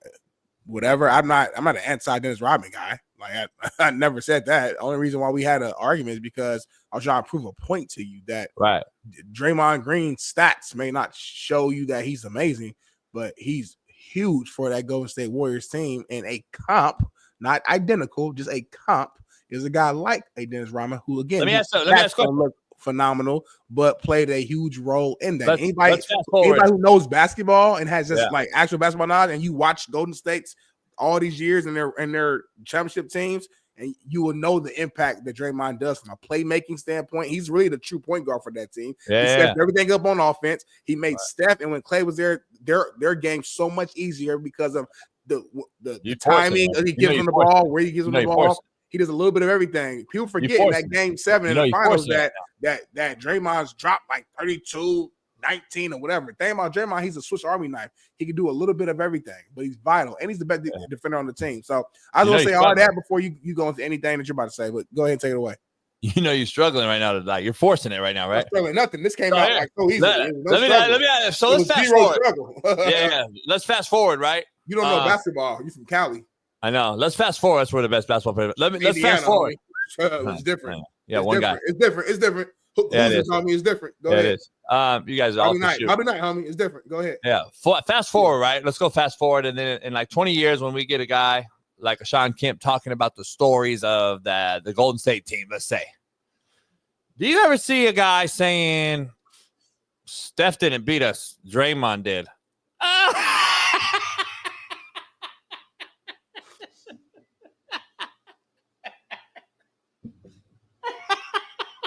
Steph didn't beat us. Draymond beat us. I'm going to tell, homie. We don't know yet. It ain't. We've heard a million stories about this, Rodman. And this is the first time we've ever heard somebody say that. KD didn't beat us. Draymond did. This is the first time we've heard anybody say about this, Rodman. Shaun Kemp, respect. He was there. So cool. But you act like this is like something that everybody just be saying. It is because we saw. You know the part that you know why. Can I give you a real reason, real conversation? Can I have you a real conversation? Can I give you the real reason why we don't respect this generation? Yeah. Okay, let me tell you. And I know you hate to hear this, but let me tell you. Yeah, whatever. Don't say whatever. That's micro. That's the childish. Let's just be grown up about it real quick. Let's do it. Smitty hates having a grown conversation. So Smitty takes Thursday, half of Thursday, and he already transitions into free game Friday. I've already noticed this last 6 weeks. If he's on the show, if not vacation, he takes half of Thursday and he already transitions it into free game Friday, his favorite day. And then he makes it like 2 shows almost in one. He automatically ties Thursday to Friday. Just giving you guys context. But here's why we don't respect you guys. We've actually lived in like multiple generations and had to see both and maybe 3 generations of people play. And we have never been the ones to set you up for failure. We've always steered you strong, never wrong. That was never our intention as coaches, players, homies. We never did all that shit. Like, that wasn't our intention. It still isn't. But when y'all say now we are haters, when we tell you, hey, man, we got to see Jordan, Kobe, and LeBron, and then you've only got to see LeBron and tell us we're wrong. We don't know what we're talking about. That's why we don't respect y'all, homie. Like, we've actually lived it. Why are we hating? Why are we lying to you about the actual factual evidence that we have seen when we tell you, hey, man, LeBron, sorry, dog, you couldn't have played in that era, homie. And then you guys come out and say, you crazy as hell. Homie, you guys don't get it. It's okay. Like, you can defend your generation as we do. We get that. That's not the disrespectful part. The part is the fact that you dismiss everything that we've already seen and went through to where only you've gone through. And when this is the truth, in 20 years, 30 years, when y'all go through and see the softer ways that's coming ahead, like you've already admitted, Smitty, you're like, man, this generation is crazy soft. Then there's going to be another one, Smitty. You're going to be me. And you're going to be like, homie, I was in these 3 generations. You're crazy, young Bailey. You'll be talking to Bailey at that time. See, that's what I don't understand, why y'all don't get that part. Like, I don't understand. It's not even a knock. It's not even I'm not salting it or not. I don't get why y'all just can't say, like, that's where we've dismissed the elders and the respect factors and all this shit that's happened before us, where Draymond was wrong in that video we did and Barron was right. I don't understand that part. Like, in 30 years, Smitty, you're going to be exactly on the same hill. That's what I don't understand. You're going to be like, damn. The older cats were right. There has been 3 generations. I have seen the differences. Like, I don't understand. You live now. Now you will have lived in all the generations like I have. Like, I just don't get it, homie. Like, that's why we don't respect y'all. But go ahead, Smitty. When I was a kid, I grew up watching, Kobe, Shaq, Trace McGrady, Vince Carter, AI, like that was my era. And I'm 31. That's not your era.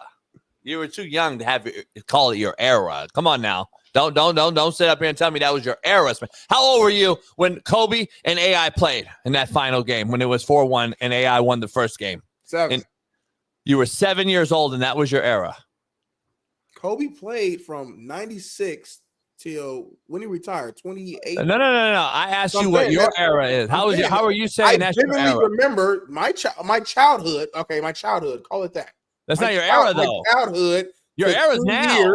To teen years was watching these guys play. Your era's now, homie. What do you mean? 7 years old is not your era, Smitty. What are you talking about? You can't. That means you have no era. Then that means you have no. Smitty, you have no talk, and then like soon. Okay, I apologize. Let me tell you though. I don't accept it. I don't really apologize. You got to really compare to have a era. You got to be able to compare generations and certain teams. How are you gonna have an era at 7 years old, homie? Go ahead. I apologize. As I was saying, my era in my childhood growing up was watching guys like Vince Carter, Trace McGrady, AI, Shaq, Kobe, Timmy D. You know what I'm saying? Like, these type of legends, from a single digit age to my teenage years, where these guys, I was watching Carmelo Anthony, a few years later, D Wade. These are guys who I grew up watching vividly, the same way that when JB was watching Magic and Bird of his time when he was young, and that was his era. This is my era that I was watching. Right, that wasn't my era though. And now I'm 31, and now I'm able to see, some of the current guys now, some of the young stars now, the Jason Tatums of the world, the Jokic's of the world, the Lucas, the Anthony Edwards of the world, the Shai Gilgeous-Alexander of the world, and I'm able to appreciate them too and appreciate their greatness as well.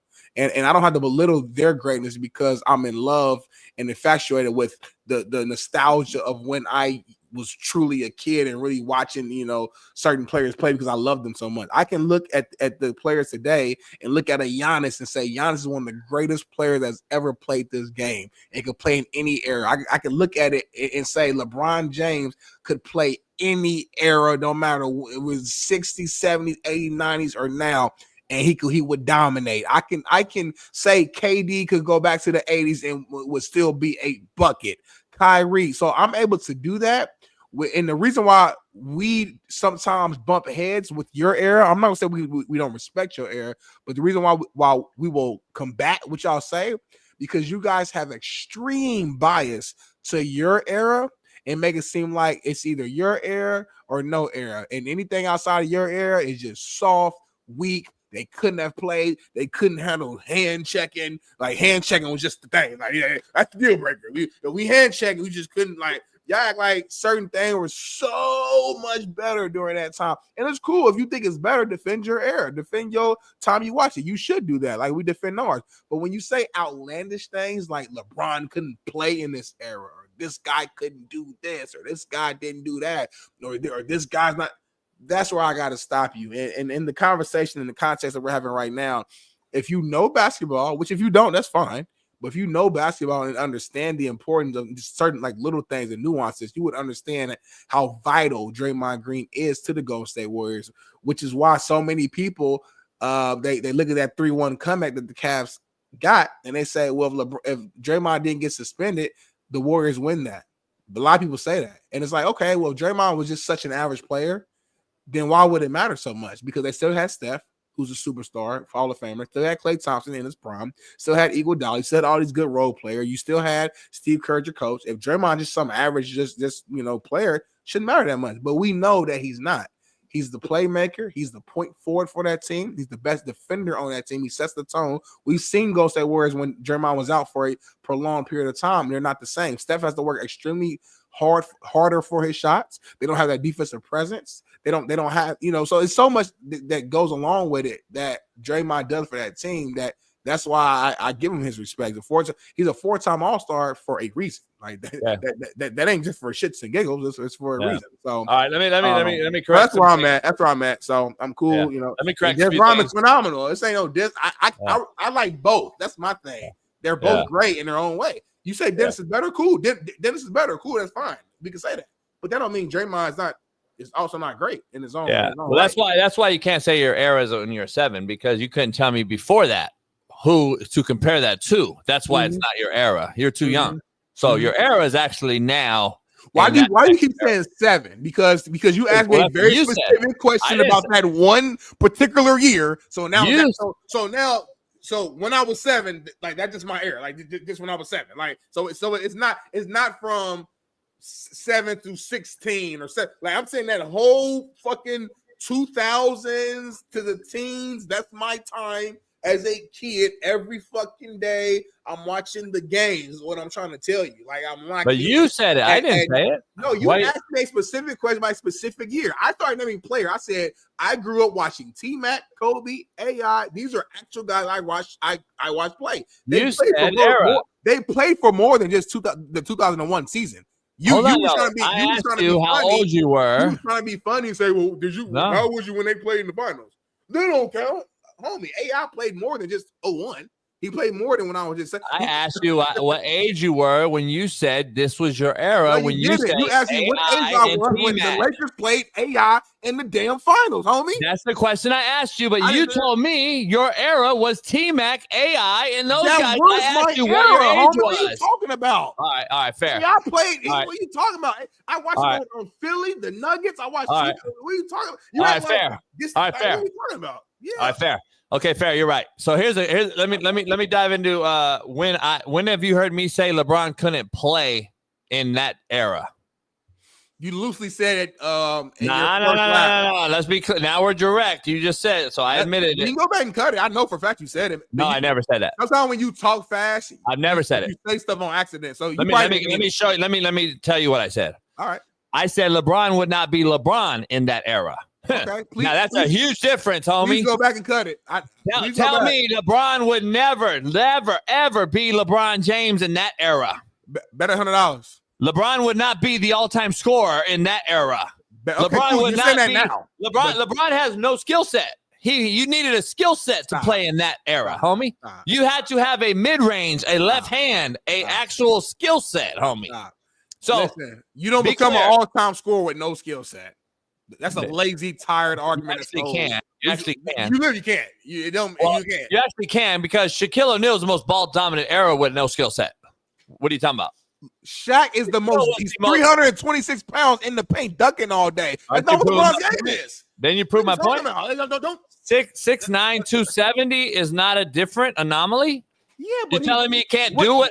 Shaq? What is his game though? You act like LeBron's in the paint. He's shooting threes. He's doing mid range against the paint. Smitty, hold on. He's doing everything. Hold on. Talk to the chat real quick. I got to make one. Give me 1 second. That's a piss poor argument. Listen, y'all. I say this all the time.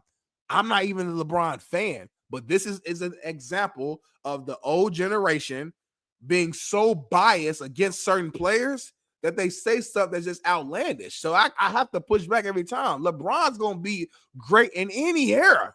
He's gonna be just as dominant, if not more dominant, I would argue. If we being real, he might be more dominant in the previous era. Now, obviously, you guys want to throw out, well, if he played in the 80s, he wouldn't have had the same access to the equipment and the workouts. That's a different conversation. I'm saying we take LeBron and everything we've seen and we've known from his 21 careers or whatever, 21-year career, and just put that exact same LeBron and just bloop, drop them in the 90s, drop them in the 80s. He's dominating. That's a fact. Hey, come on now. It's certain stuff. It's like, what are we talking about? So I don't know. Yeah. But that again, you see that now you're making my whole point from the very beginning point, which means why we don't respect y'all that didn't see both. You're sitting here literally telling me that he could have did something that I saw that you didn't see. That's why we don't respect y'all, homie. LeBron was drafted in 2003. You're talking like LeBron is something like 2015. LeBron played when it was physical, homie. If you keep dismissing the fact of my talk, though, you keep dismissing that because you can't. That's the problem, though. You can't admit it, homie. My eyes work, homie. I'm not stupid. Like I don't have to crazy. grow up in the 80s to know LeBron James could play in the 80s. That's stupid. That's disrespectful. All right, for example, that's like me saying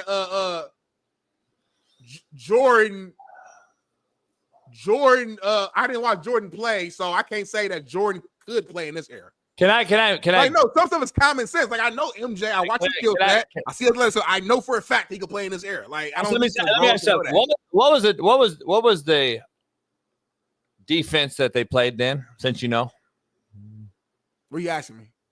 What was the defense the NBA played at that time that I got to see both in that you didn't see? Since you know and your eyes work, what was the defense the NBA played then?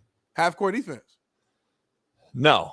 What was the defense that the NBA was allowed to play then? Come on, hand checking? Man to man, homie. Since you know so much, homie, your eyes work.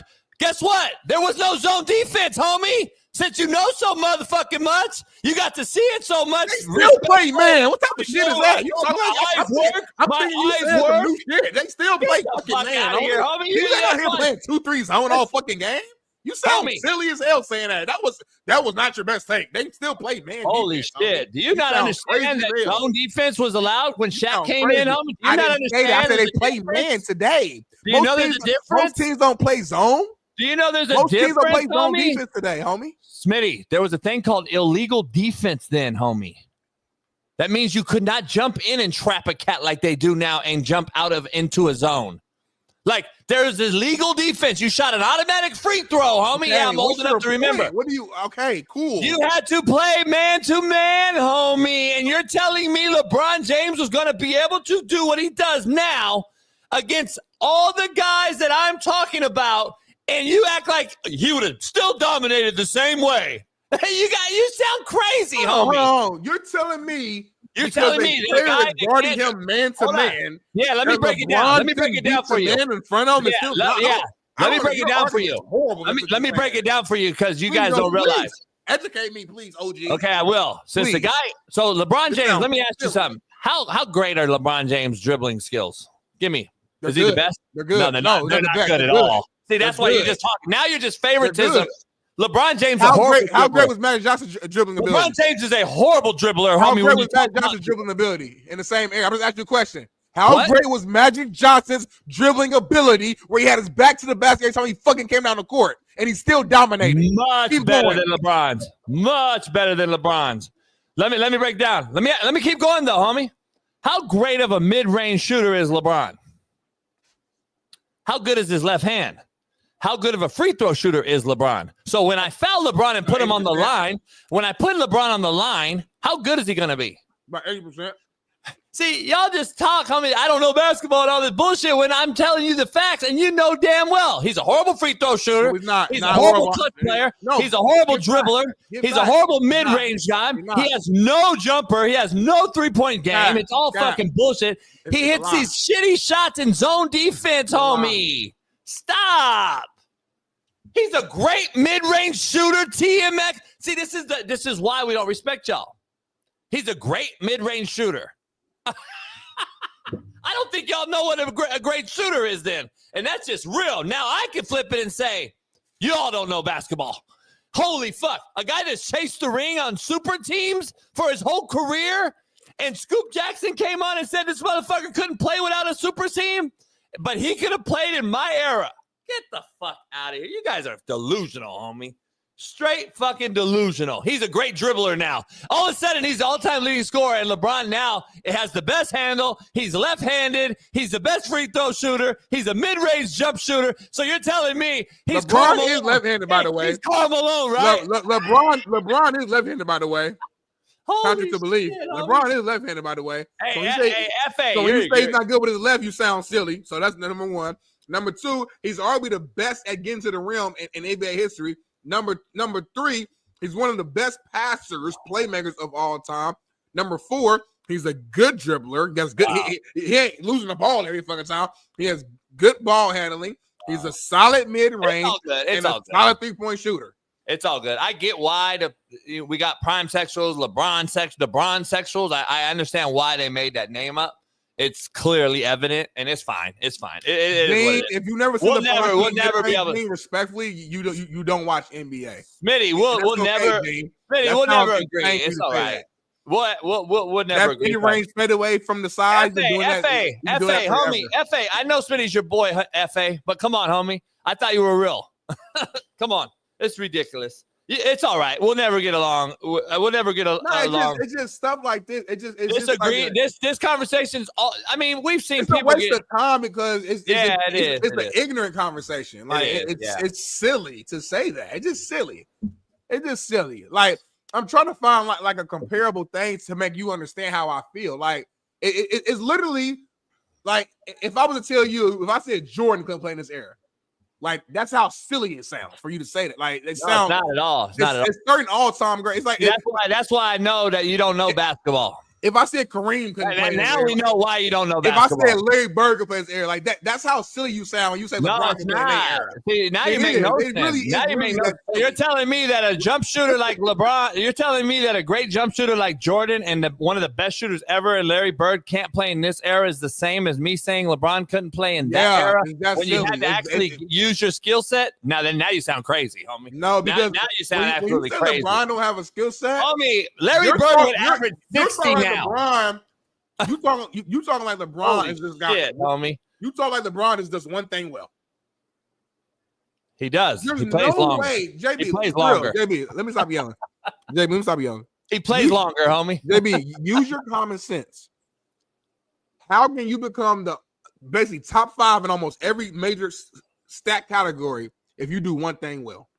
It ain't just longevity, homie. Vince Carter played for damn near the same amount of years. Ain't touching LeBron. So don't just give me longevity. Well, that's what he did. Kareem played just as long. Y'all keep he ain't LeBron. Y'all keep like bringing up all this stuff, I'm but like ask you a question, homie. No, I know. I'm telling you longevity. And he got the rings. So like, I just understand. He's got the rings chasing super teams. He's also lost more than anybody. Okay, cool. That's cool. I'm not saying. And by the way, have blemishes, homie. Every great has a blemish. Every great has a blemish. But you've admitted on this show that this is the softest era of basketball. You've said it before. Like, right now, but LeBron's in year 21, bro. Let me ask you. He got dropped in 03. Like this era right now. Let me ask you. Majority of his career has been during great time. Okay, let's talk about the majority. So you got dropped in 03, bro. You said early on in his career he was playing against a tougher era. Majority of his career. Okay, all right. So let me ask you. So what did he do in that tougher era? He lost. He fucking lost all his titles in that tough era, homie. So guess what? You're making my point again. He couldn't have fucking played back then. He couldn't even beat fucking Dirk Nowitzki, homie. Get the fuck out of here. How many losses did he have early on in his career? He had to go to Miami and chase a super team, homie. Let's use your argument. Out of here, homie. Let's use your argument. Let's go. Let's go back. You said he couldn't win. So now there's two different conversations you having. He went against the map. First of all, he took the Cavs to the fucking finals like year 3 of his fucking career with a whole bunch of players. And got swept against the Spurs. Had a phenomenal series against the reigning champion, the Detroit Pistons, and upset them and got swept by the Spurs. The Spurs was a way better team. It's what it is. Common sense will tell you that. He goes to Miami. They lose against the Mavericks. You're right. They did lose against the Mavericks. But the conversation ain't how many. I didn't say he would have won 10 championships in the 80s. I didn't say it's in a championship conversation. We're asking, could LeBron beat as great in that era? Yes, he was. Even when he was losing championships, he was still dominating the game and was the top 5 player in the NBA. He was losing in the NBA finals. So it's not like you talking like he was just getting knocked out first round like every year. Like I just don't understand your argument, homie. Like it just don't. It literally makes no. If everybody puts their bias to the side and their fandom to the side and just look at it from a factual standpoint, it literally makes no sense. It literally makes no sense. And listen, I'm a Jordan guy. FM makes a good point. People act like Jordan went to the finals every single year of his career, and losing before the finals holds no weight. Jordan took him 7 years before he ever won a championship. He kept losing too. That's the fact. But we don't care about that though. All I'm saying is we have to be fair. We have to keep it even. Kobe, who I love, Kobe literally lost a playoff series because of mentally he got pissed off against the Suns, if I'm not mistaken, and didn't fucking shoot. He had a tantrum and just didn't shoot. And just kept passing the ball. And I love Kobe, but that's a flaw. Listen, man, this is you're saying the fucking Pistons when they had Gary Payton, Karl Malone, Shaq, Kobe, and lost in 5 games to a Pistons team with the best player was Chauncey Billups. Again, like you're making my point. I'm just saying, like you're literally making my point, and arguments for everybody. That's all I'm trying to say. You younger cats, homie. Jordan got witnesses. You know you're making my point, right? Magic Johnson, they called him Tragic Johnson when he missed when he. You know you're making my point. Everybody has their downs. That's all I'm. You know you're making my point, right? I'm done talking. Whatever your point is, I'm done talking, bro. I'm just saying you're making my point with everything because you're talking about a guy like Jordan who's early on in his career didn't win right away, and it goes back to my point as they didn't chase rings and leave either for super teams. They didn't team up with their best homies in the league to go beat the Pistons, Different homie. Era. And they didn't need to. They didn't need to. You want to know why? They drafted Hall of Famer Scottie Pippen, and they brought in Hall of Famer Dennis Rodman to the team. So why would I leave, Jason? If I got Hall of Famers with me. Now he moved the ball. Now he said, "Why do I leave?" Now he changed the point. No, I said, why would I leave when he drafted Hall of Famer Scottie Pippen, and we brought in Hall of Famer Dennis Rodman to my team? If the Cleveland Cavaliers had brought the right players around him to support him fully, LeBron would have stayed. Jason. Here's the other reason why. Again, this is why we don't respect y'all when it comes to this whole Draymond Green topic, because we go back to the era and the generation of what I just said. A guy couldn't leave, then he didn't want to leave. He wanted to stay and beat the best, not join the best, as in your generation has done. And then we're going to say that this guy, LeBron, which is direct quote out of your mouth, would have done the exact same thing in that era. Blows my mind. It's an oxymoron. No, he wouldn't have, homie, because he couldn't have chased rings and chased super teams. To your damn quote. So how would he have been the same? Like it makes rings. zero I'm just saying, sense for me. Dominance. It makes zero sense. He would not have been dominant. And how he would have points would have been the same if not higher. Assists would have been the same if not higher. Rebound would have been the same if not higher. Whatever team he would have been on in that era would have been 30 games better than what they would have been without him. By the way, that's how great he is. For you, by the way, let's get off LeBron though. Let's get off LeBron. The whole take was Rodman and Draymond, and I want to get back to the original take real quick as we wrap up today. Yeah, I got 2 minutes. Me too. I gotta go. Yeah. So here's the thing. Rodman was in Detroit when Jordan couldn't win. Rodman left Detroit and joined Chicago. And then Jordan won. And they got Pippen too. And I want to be real clear here. You got Phil Jackson too. Please don't ever compare Draymond Green and Rodman again, homie. just really, that's really all I got to say. Like, just leave it alone. It's not really a good conversation. Rodman is head and shoulders above. It's not even close, homie. And Rodman is literally the guy that Shaun Kemp just mentioned. You'll never say that about Draymond Green. Like, let's be real. Dennis was a freak athlete, diving everywhere. Cool. By the way, he was a scorer in college. You don't want to even talk about. We don't want to talk about college. You would know, right? Because you saw that generation. Yeah, he was a real small school at first. He was like a janitor at first. He was a really small school in college, but we don't care about college. Draymond was a scorer in college at Michigan State. We talk about college for it. Draymond was a baller at Michigan State. So take what you want to say. Like, So, all I'm saying is we can say Dennis Rodman is better. That's cool. I don't care about that. I'm saying stop dissing Draymond like Draymond's not great. That's all I'm saying. I never dissed Draymond. I just said don't talk about our generation as if you guys are not going to talk about both generations. Don't just sit here and talk about respect. Homie, respect earned is respect given, as Baron Davis eloquently stated in that conversation. Yeah. And then we brought up this whole Shaun Kemp thing, and I said Draymond was just only thing Draymond said in that video. The way I understood it was like we're not going to just respect you solely because you were born before me. Like, hey, baby, as we wrap up real quick, Smitty, I want to read you something, Smitty, real quick. Please do. Hi, Jason. My name is John. I want to say his name. I'm a reporter with USA Today, and I'm hoping to talk to you for a short story about the upcoming draft. I'm focusing on Shedeur Sanders, and your comments about him have been, let's say, spicy. You mentioned your solid record evaluating quarterbacks. We've looked into it, and you're right. It seems like you do understand the quarterback position at all right. I can be reached at blah, blah, blah, and thanks in advance if we could talk to you. Fuck out of here, USA Today. You guys are the biggest fucking mockery joke in history. You've already slandered my name twice before. You literally slandered Michael fucking Jordan. You think I'm gonna go on your fucking network? Every single hold on. This is a paper trying to write something on you. I wasn't paying attention to nothing you just said.